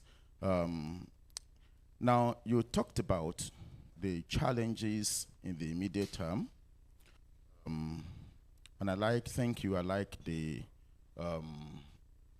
what the economists call the expenditure approach to GDP that you brought up, which you talked about how the drivers of the economy, where it came from, government expenditure, as against why it should have been driven by consumption, household consumption. So now, from what you have said, we saw consumption, the contribution dropping substantially. Now, if firms, businesses are trying to cope with the rising cost of everything in the market at the moment, they are grappling with input cost, FX, operating expenses, and all of those things. And then you also talked about the fact that interest rate is expected to go up because monetary authorities will want to say inflation to tame it. Now, I am thinking, looking at the development in the stock market in the last 1.5 months, responding to the private sector, expected private sector-led economic growth. Do you see a situation whereby there will be a rise in IPOs, initial public offering to allow companies to go to the market to go and raise equity as against increasing so much on their debts as a way, two things. Number one, to deleverage their balance sheets, and number two, to ensure that because the consumers, like you said, depending on how elastic the product that you, let me say it in a layman language, how you are able to shift the cost increase in your production to the final consumer. But the consumer purchasing power is battered at the moment. So they may want to say, where do we reduce costs? So do you see a rise in IPOs on public offering? Access Bank price went from 9 naira to about 18 naira. And therefore, if they want to raise, say, for instance, 1 billion naira, perhaps the number of shares they will now need to issue will be lower than about 2-3 months ago. So do you think companies, and even private companies who are not listed at the moment, do you say that we want to say, let's go to the market because of the improved valuation now to go and raise equity capital as against increasing our debt as a way to reduce, to minimize cost? I'm sorry, I was taken aback by the Access Bank 9 to 18 naira. I just used that one as an example. I'll go and check, because when you were talking, I didn't even hear half of what you said after you said that, because all I was thinking about was I was forced to sell my Access Bank shares by KPMG as part of their policies. We're not allowed to have shares in companies you operate. I'm just thinking, oh my goodness, I lost 100%.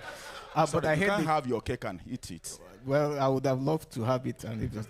But on a more serious note, I don't think I'm having a minority opinion here, where I don't think the only reason why the stock market increased was because of a reaction to the by investors' expectation of the private sector. I think it was more, if you notice, it was more after the FX was relaxed, and I think it was more speculation. They expected inflow by foreign portfolio investors to come in. So before they came, they wanted to go and hold positions, expecting capital to come in and to push up the prices.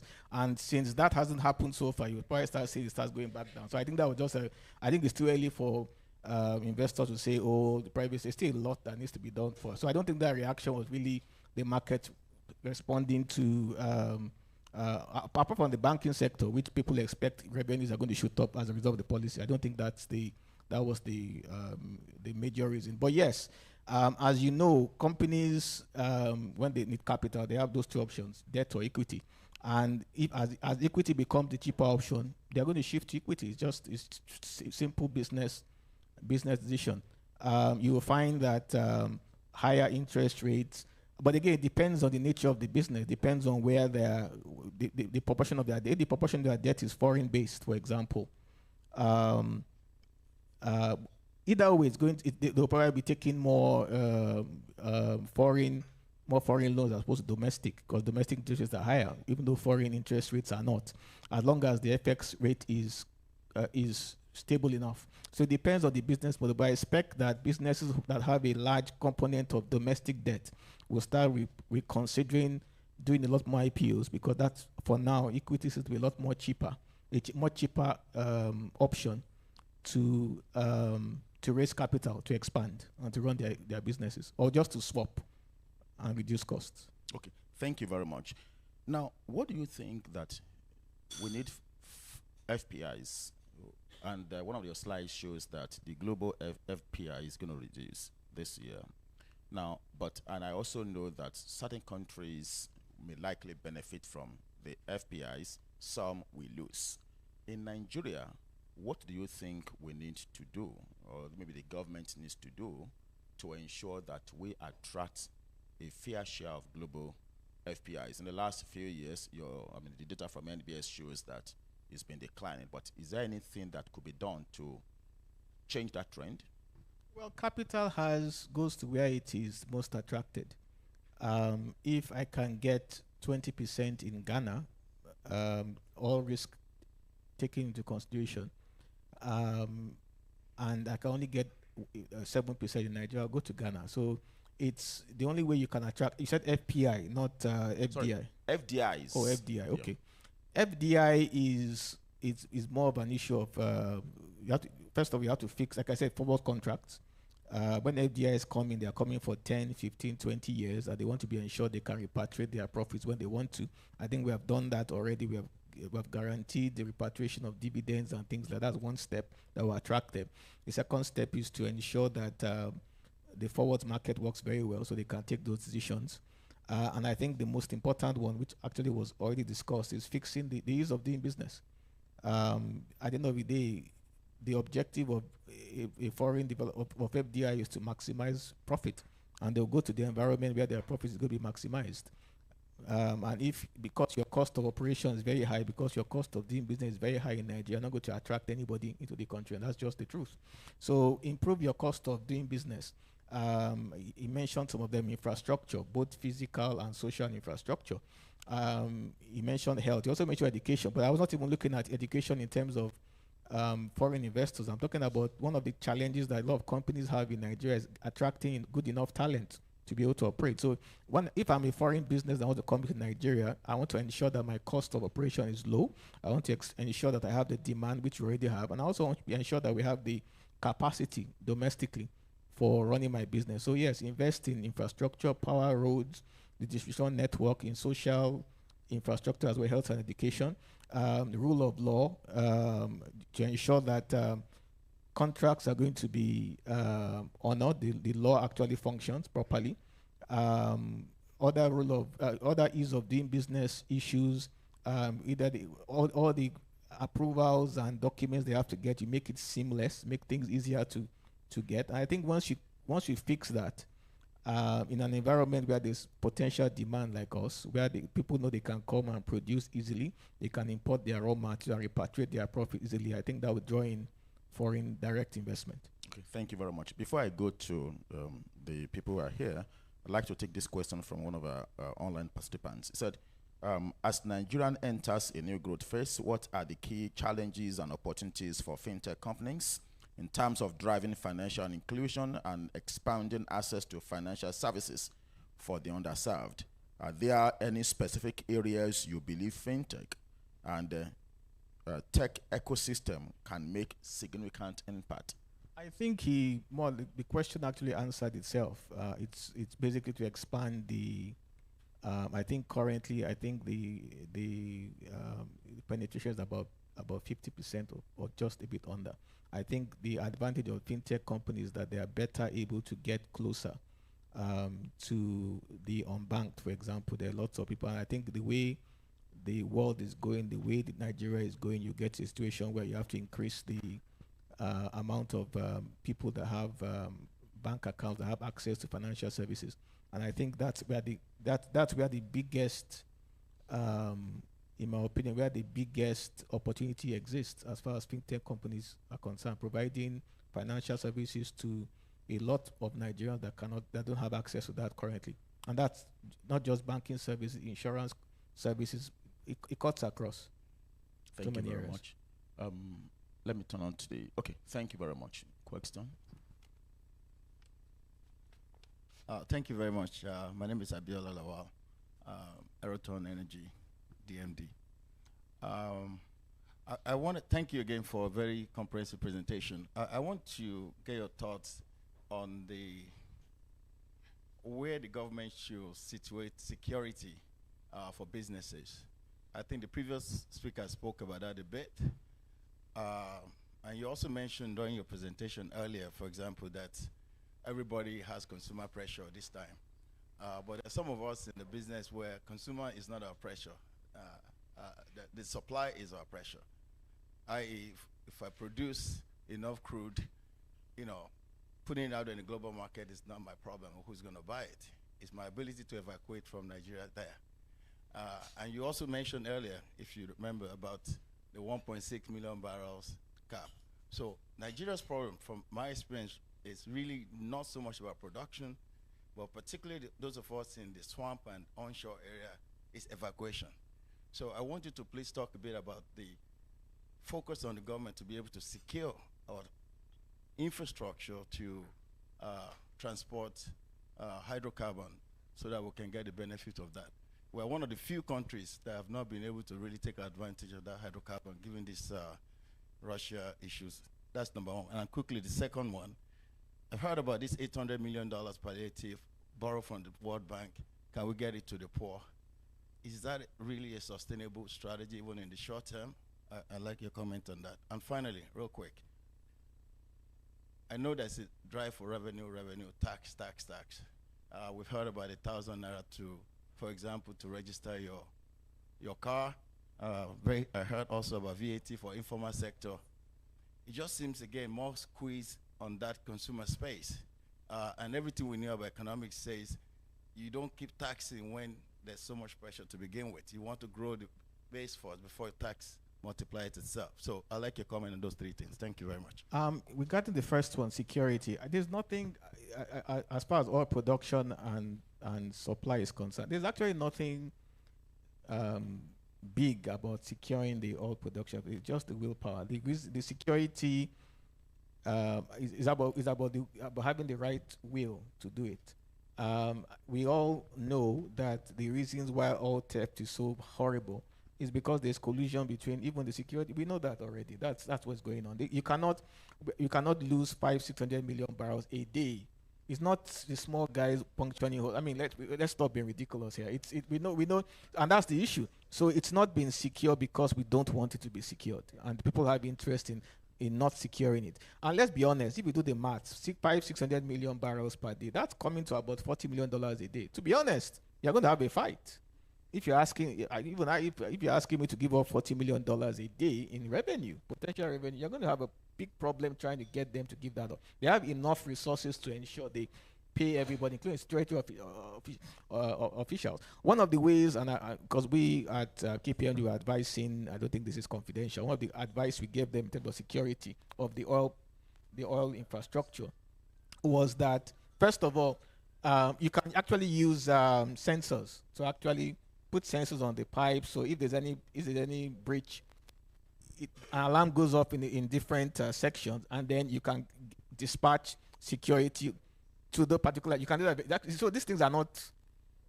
No, it's not. It's just there's just no willpower. I even said that because the security guys are entrenched in this whole thing. Maybe you should get a situation where you are changing them every quarter, bring in brand new people. So before they are able to settle in and start, they have been taken out. Maybe that because when they start, it always happens in every administration. People get scared. The same thing happened with President Buhari when he came in. Even public service servants started going to work on time. Oh, new sheriffs in town. That initial thing, we know that. And after, when they realize, well, the sheriff's in town, but maybe he's not really in town, people went back. No, I'm saying that's a joke, but that's what happened. So that's why I'm cautiously optimistic about this one as well. The initial buzz is always there. It's always sustaining it. So as far as security is concerned, we know how to fix it. Get the security officials. They can nip this. They can catch them very effectively. Unless there's that will to ensure that the security officials, they put the sensors and are tracking it regularly and cutting it out, it's going to continue. Because there's a huge amount of money you're asking people to give up. They're not going to. It's a system. It's not. It's a well-established structure. You have to understand that. You can't take so many millions across the entire ocean and the Navy. Nobody. It's not possible. I mean, we know it cuts across so many different people that are involved in it. So that's the only way it can be fixed. If there's a political will to tackle it, and you have a president that's prepared to deal with anybody. I mean, if he tells the head of a security agency, if for every barrel of oil that gets me fired, and fires them immediately, put somebody else, we lose again, fires him again. But when you do that 3 or 4 times, and people are just losing their jobs dramatically, you might eventually get to someone that actually wants to keep his job and take it seriously. But if you are listening to explanation, oh, is this one, it continue. And I think that's the only way to deal with that.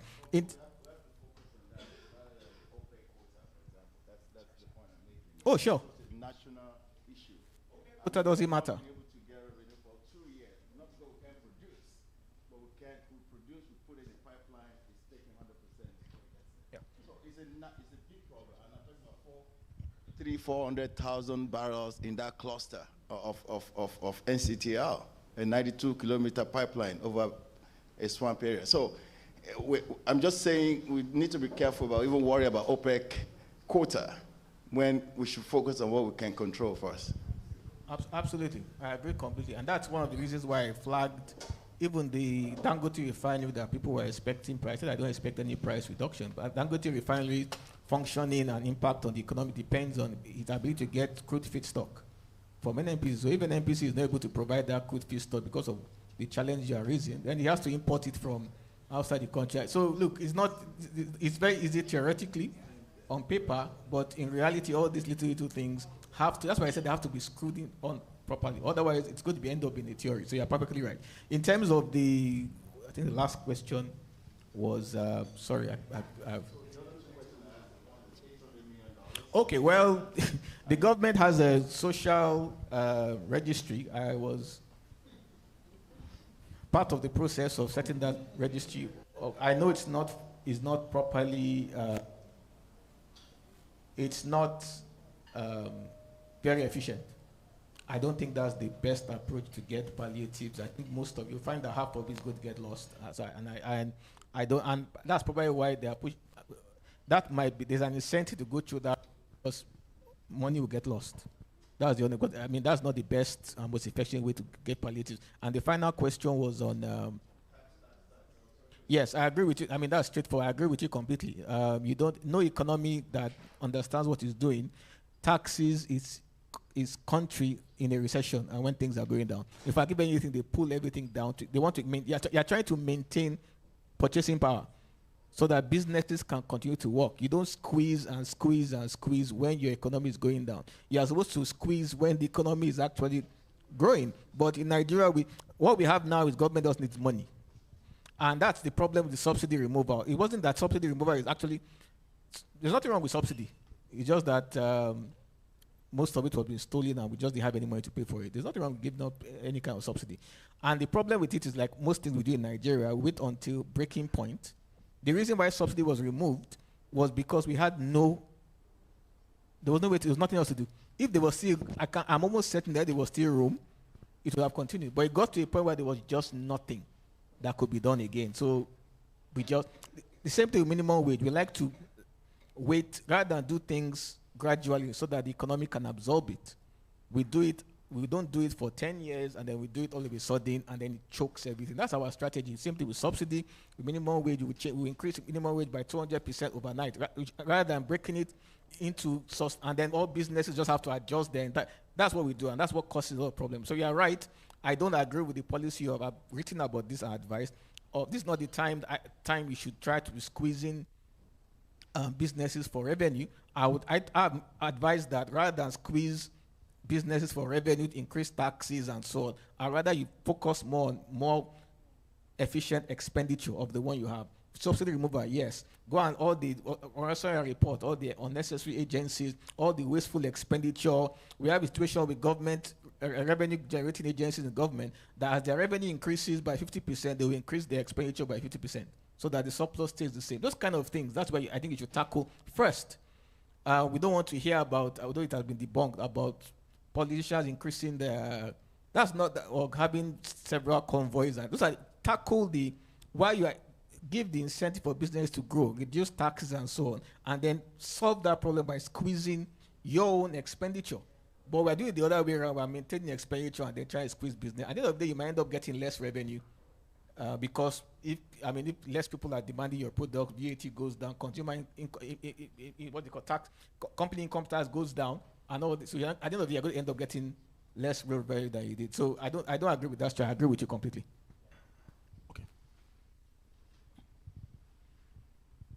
Thank you very much, Dr. Kale. This is a question, I'm not sure if it's a personal question. Anyway, it's a question. Do you think, given that we're such a critical part in our nation's development, do you think you're more valuable to the country in the private sector than if you were to the country than if you were still in the public sector? Thank you. I've been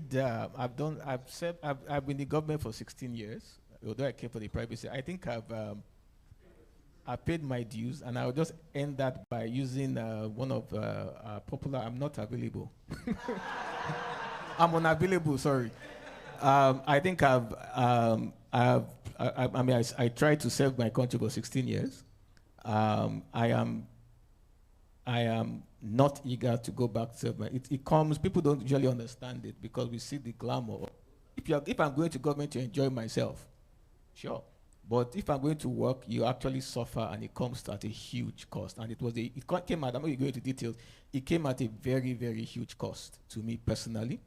And in hindsight, sometimes I think if I knew that, I would not have taken it. So, yes, we don't hear these parts of the story. We see the glamour and so on, but no, that's for those that are going there to have fun.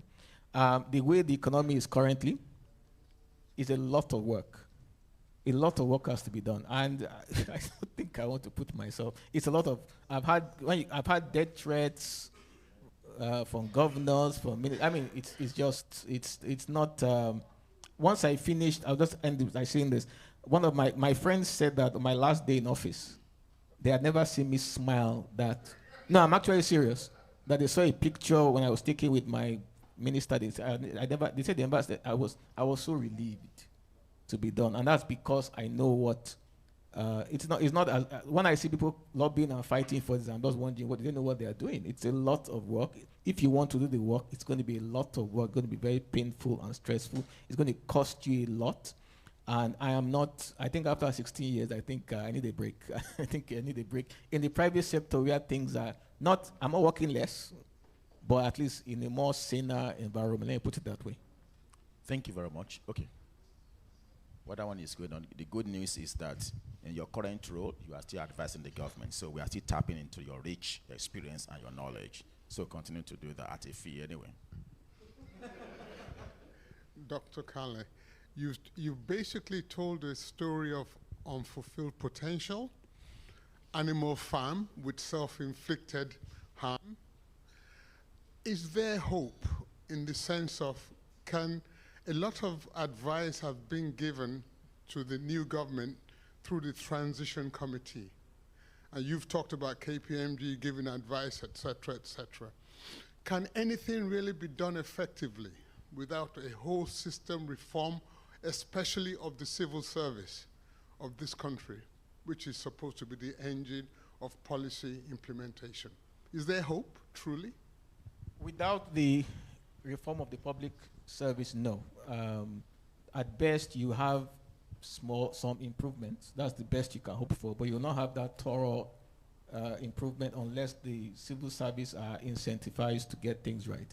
Unfortunately, people ask, how did I get, I worked in the civil service, public service, how did I get them to somehow work while I was there? I didn't go and preach national values, and I just changed their incentive. I think that's changed. I redirected their incentive. So you enter a system, all they were interested in is money. They were not interested, mine was data. They were not interested in publishing any data. All they were interested in making money. They're happy to collect their allowances for field work. And they go under the tree, go and write some fake things. Don't even bother. When they even bring the fake data back, they don't even bother to publish it. Because that's not you have collected your money, you don't care again after that. And that's what I mean by the incentive was to collect money and just make money, and they didn't care about the rest. So I didn't go and tell them how they should be Nigerians and love their country. I knew I was going to be wasting my time. I just I shifted their focus. So you're still going to get your money, but you only get money by completing the work.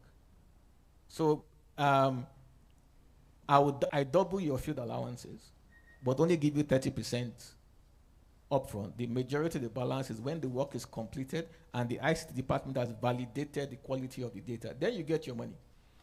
So because they want to get that big balance, they focused on getting the work done as quickly as possible. If I got to a point where they are the ones that come and meet me, oh God, we have not published this, where is this good? They were actually pushing, they were coming with new initiatives, not because they love Nigeria, or because that's the only way they're going to get their money. So in the process, the system also improved. I'll give on that real story if I end. There was director of procurement that I didn't have a lot of money at MBA. I'm not interested in data yet in Nigeria. And the lifts kept getting destroyed every other week. And of course, we bring a file. We need to fix this lift, 3 million naira, 2 million, all sort of ridiculous amounts of money. And I did that for 4 or 5 times. The 5th time, what is good? Every 2 weeks, the lift gets broken, and of course, someone brings a file. Of course, in collision, we're going to pull something off. We understand that. So I just said, look, I'm not doing this again. They are banking on the fact that in Nigeria, the CEO is always on the top floor. So if I choose not to fix the lift, then I have to climb 7 floors up. And I did. Well, I was one of the youngest in the office. I was okay. I just stopped going to the gym, and I just used that for exercise. So I walk up the stairs. And they were basically waiting for, okay, he'll get tired. So what I did at one point was, I just decided I started calling the director. He's on the 2nd floor to the 8th floor, like 6, 7 times a day, deliberately. And I didn't have much to say. I'm actually serious. It sounds like a joke. So he come up, Director, I want to see you.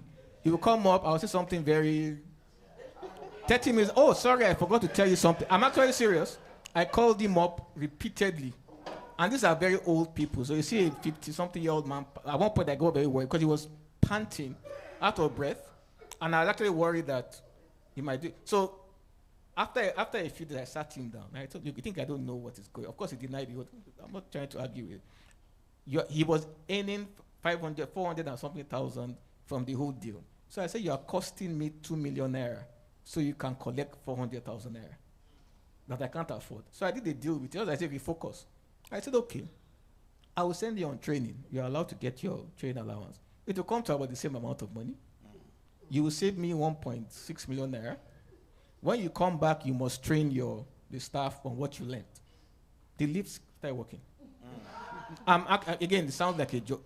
I don't think the lift broke down significantly again after that. And if it broke down, he went to fix it.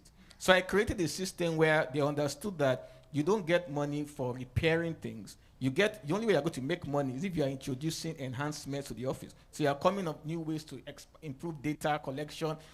Yeah, you probably make some money from the process, but at least it's improving the entire system. So if government understands, that's why I said when people are talking about the president's ability to is very good at that, getting talented people. That's not all that is required.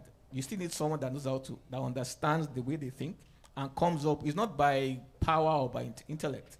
We have had many intellectual, highly qualified people in government for years, but they didn't establish anything.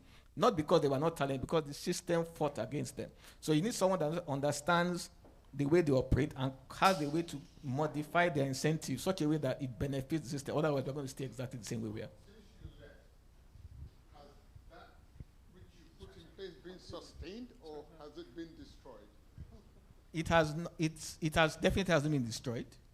I don't want to sound biased. I don't think it's as effective, but certainly hasn't been destroyed. They are still following the same. It has reduced a bit, but I don't think it hasn't been destroyed. The office is still functional, but I've seen some few issues with policy.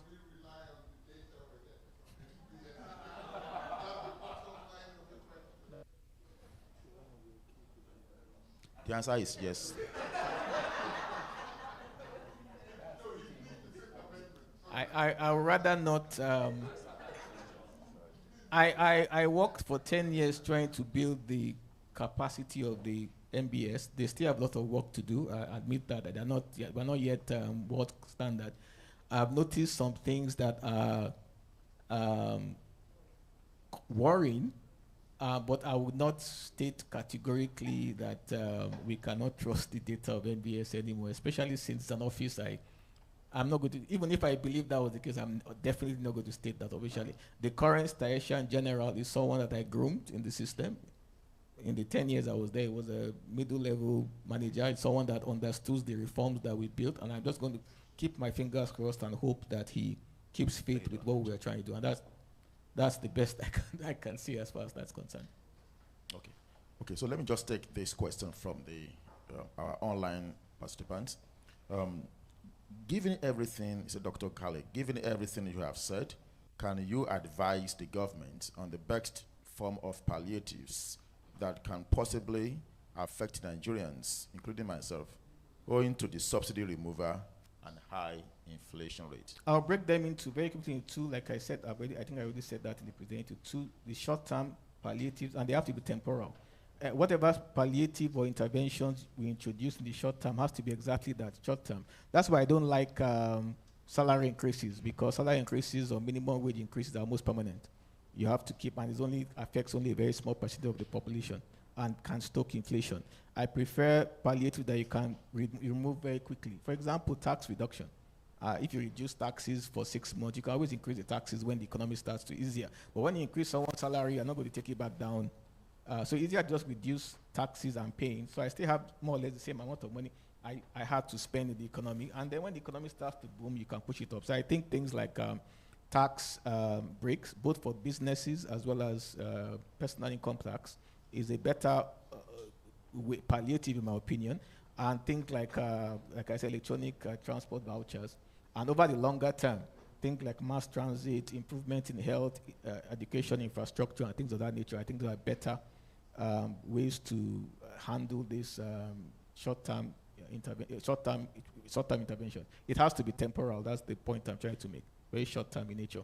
But I don't believe in cash, giving cash and sharing 5,000 naira and things like that. I don't think that's the best way, the most effective way to go about it.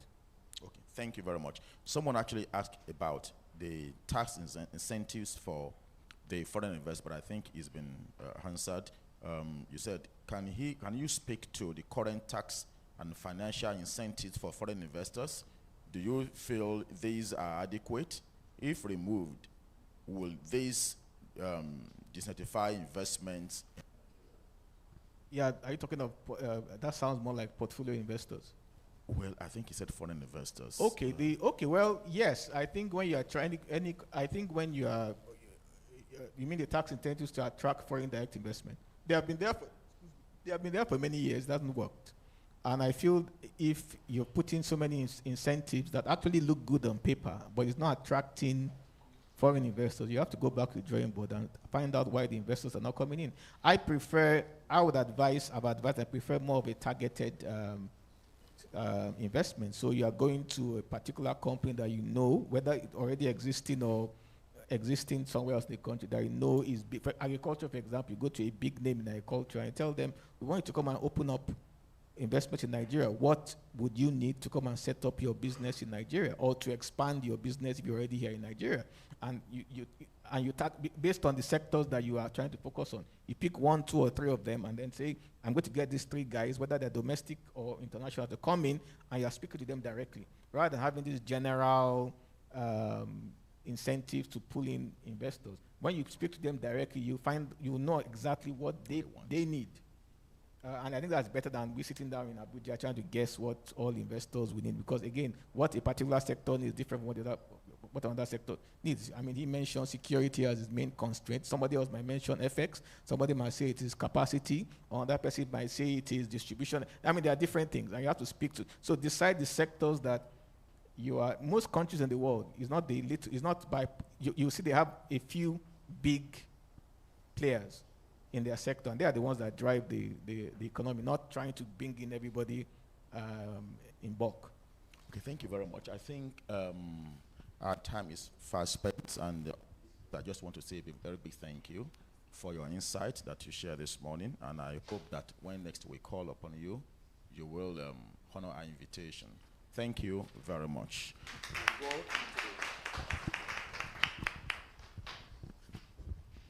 This segment, we are going to be more like a wrap-up from Mr. Wilson. Erumebor is not here, but is going to speak to us online. Is in place? So he's going to talk about the way forward, unwrapping the insight from the sessions that we've had. Over to you, Wilson. Thank you very much. Can you hear me? Yes, we can hear you. Thank you. Okay, thank you. And I want to say thank you to also the organizers, to FSDH Merchant Bank, for putting this together. I think this is, I've listened so far, very, interesting sessions. And also thanks to, the CEO of NESG that also, asked me to be here. So I've listened a lot. I'd say Dr. Kale's presentation was quite, the first session was quite hopeful. Lots of positive things to say, but Dr. Kale's session was quite, making us to see the reality of what's happening in Nigeria. But then I just want to, I prepared a detailed presentation earlier, but I was told there's been some changes to the agenda. So I will just focus on the concluding part of my, presentation. So I'll quickly share my screen and then just talk briefly. I don't know if you can see my screen.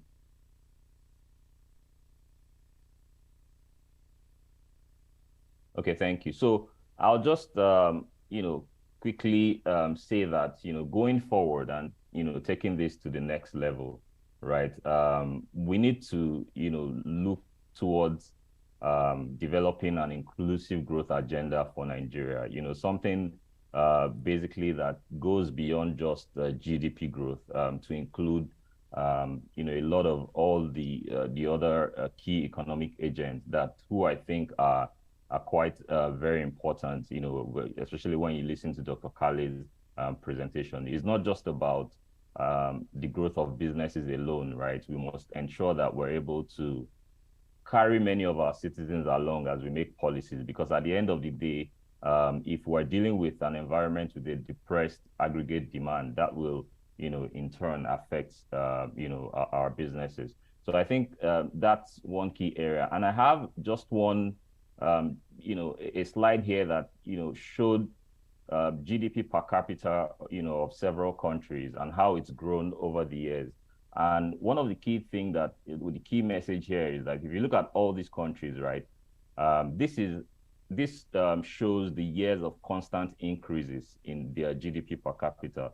And you would see that, for instance, Malaysia, apart from Nigeria, is even the worst case scenario. You see that there was a 24-year consistent increase in GDP per capita. And within that 24 years, you had just only one decline, and then it picked back.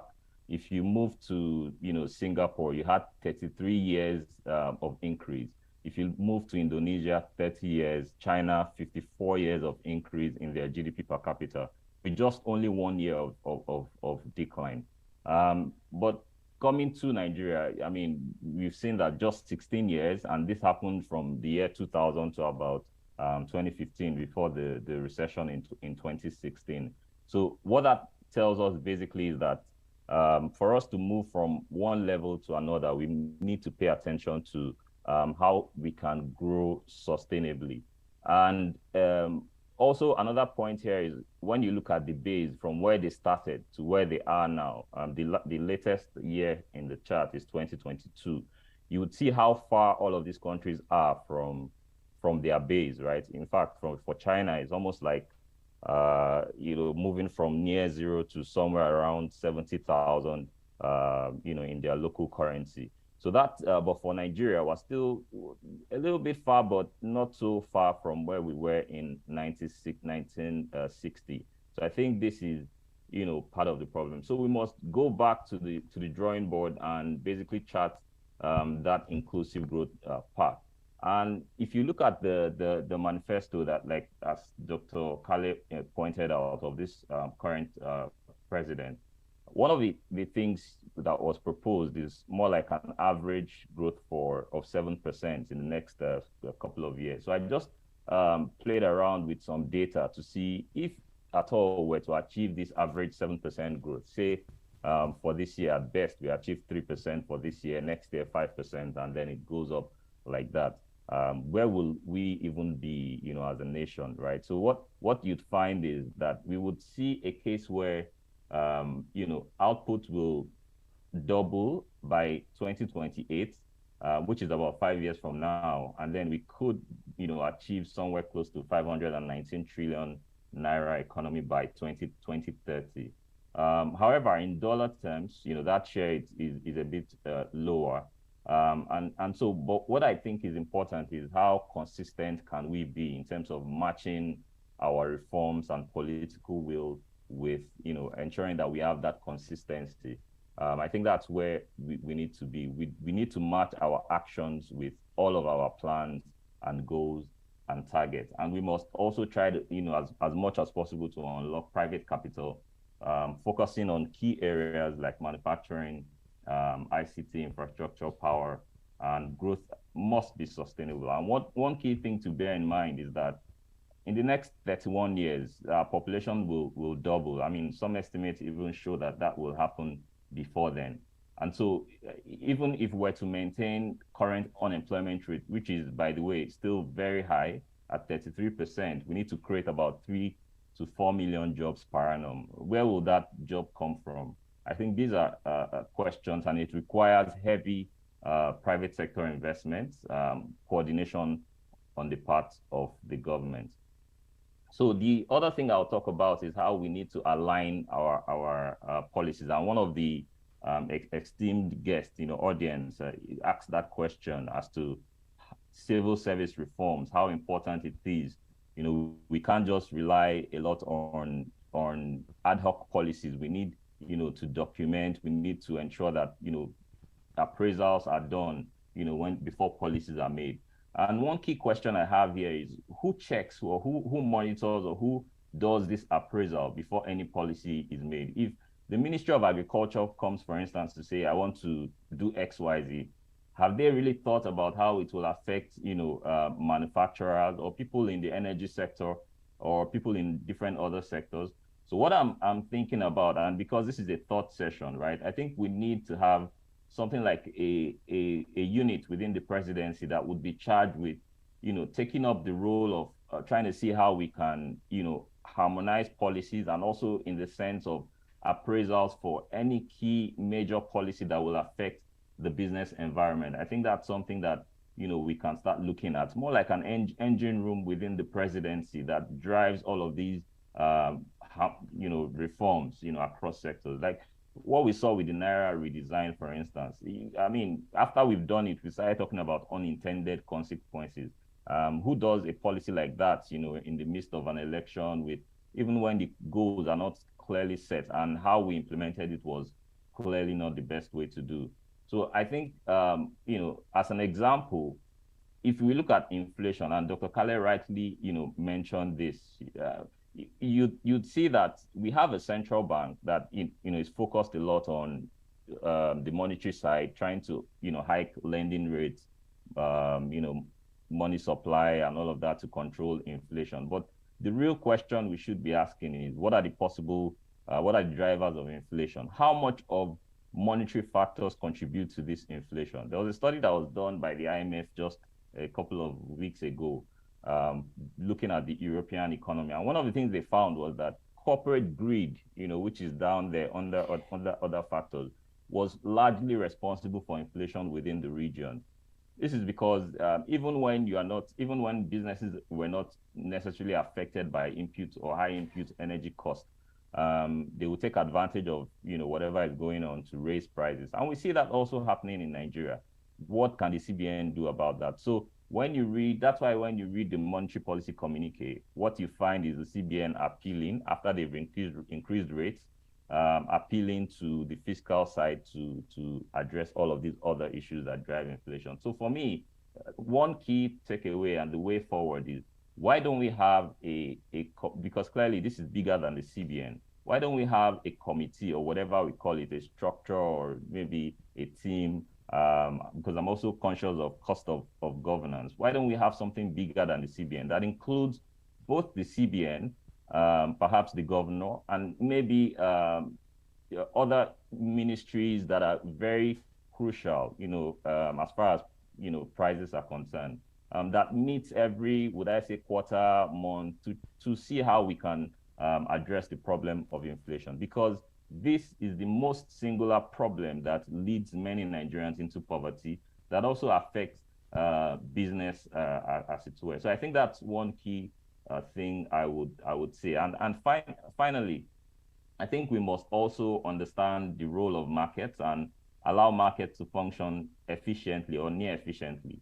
Reduce all of this interference, that creates distortions across all of the markets. But more importantly, I think we must invest in the capability of government to see how, how they can make policies and also ensure that they even understand what's going on in the market.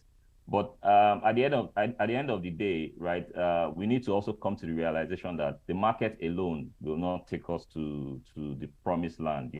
Markets by their nature would leave people behind, but we must see how we can, that's where the government needs to step in to address this issue of inequality, that comes with the market.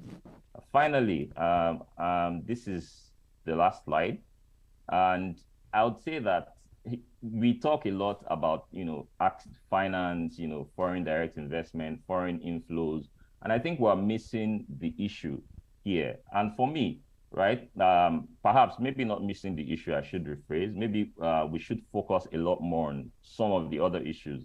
And one of that, is manufacturing. For me, this slide is, it shows the problem we have with our economy, and at the same time, it shows where the solution can come in. Where we've seen, and even the solution to some of the foreign exchange problems that we have. Right now we're talking about supply. So I'm referring to both basically outputs, manufacturing output as a share of GDP. You can see how very low it's been, 9%, for last year. And then when you look at exports, what share of manufacturing, goods, account for in our total exports?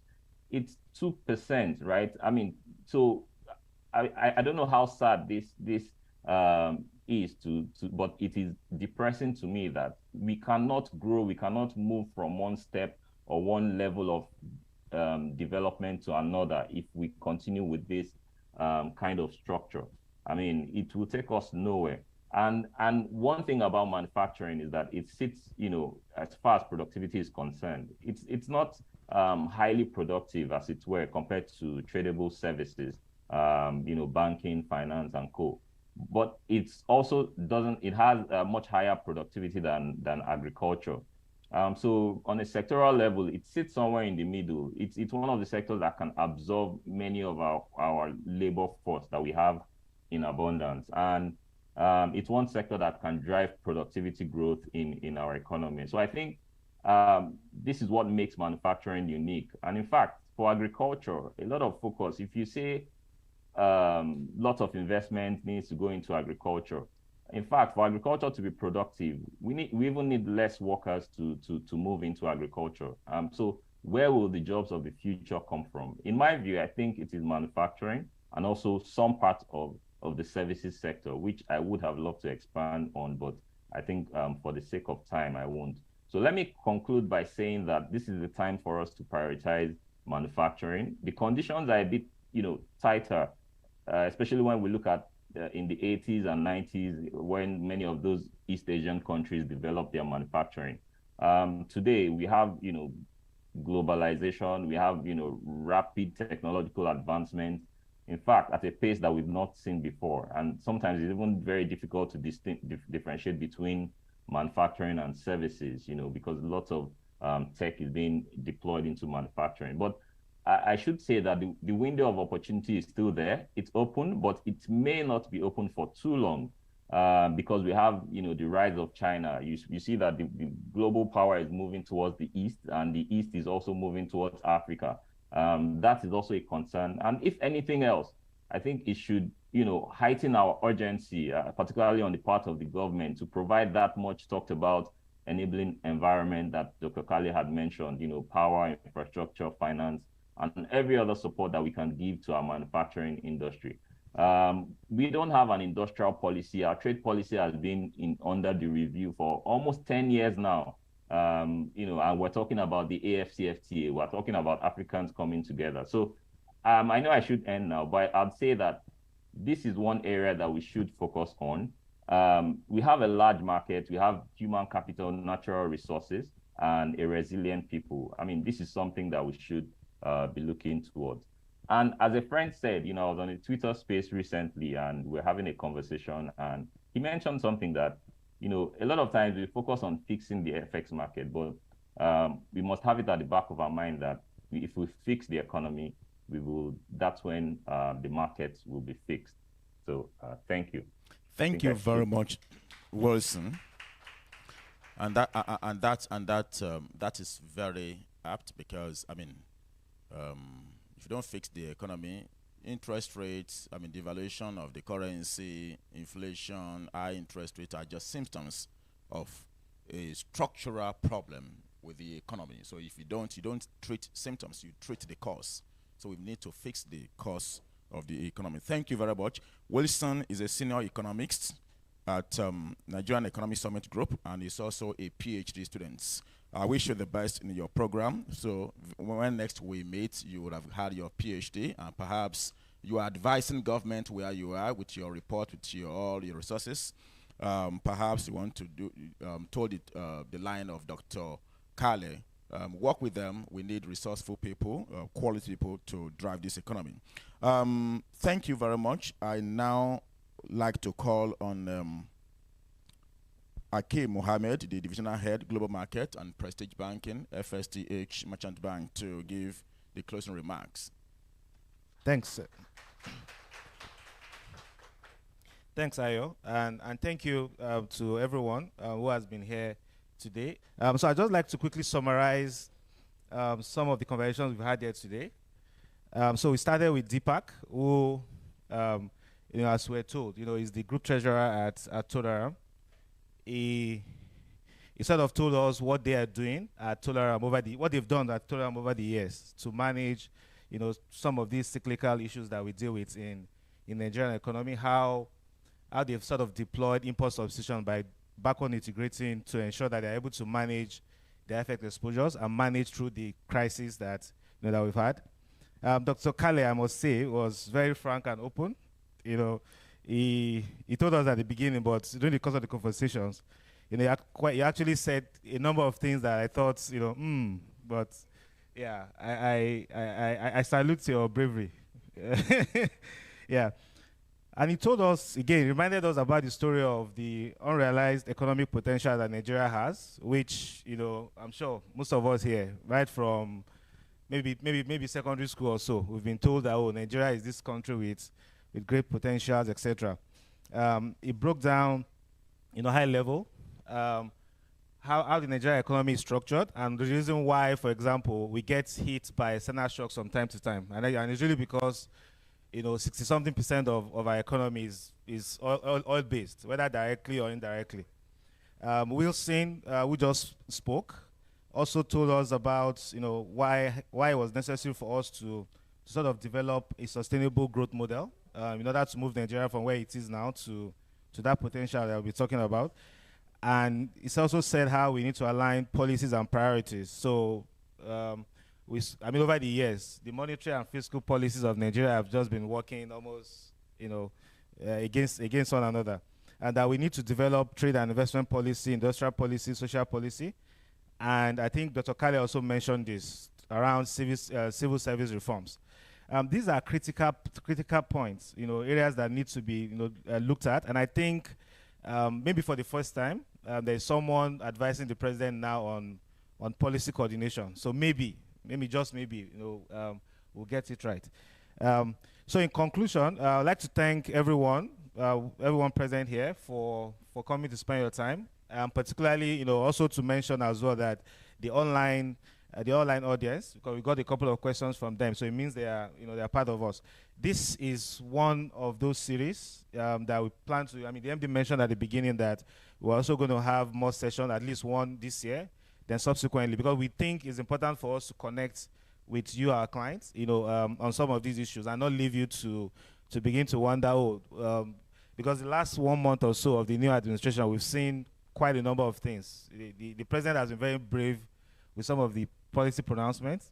Dr. Kale mentioned maybe how he didn't really. I mean, maybe they didn't properly think through some of those things, because now we need to deal with some of those issues. And I believe that once the cabinet is formed, etc., that there will be people who will then work specifically on some of those issues and ensure that they reduce some of the impacts on the populace. So thank you very much for your time. We're about to close at the event. So thank you, and we look forward to welcoming you again at our subsequent sessions.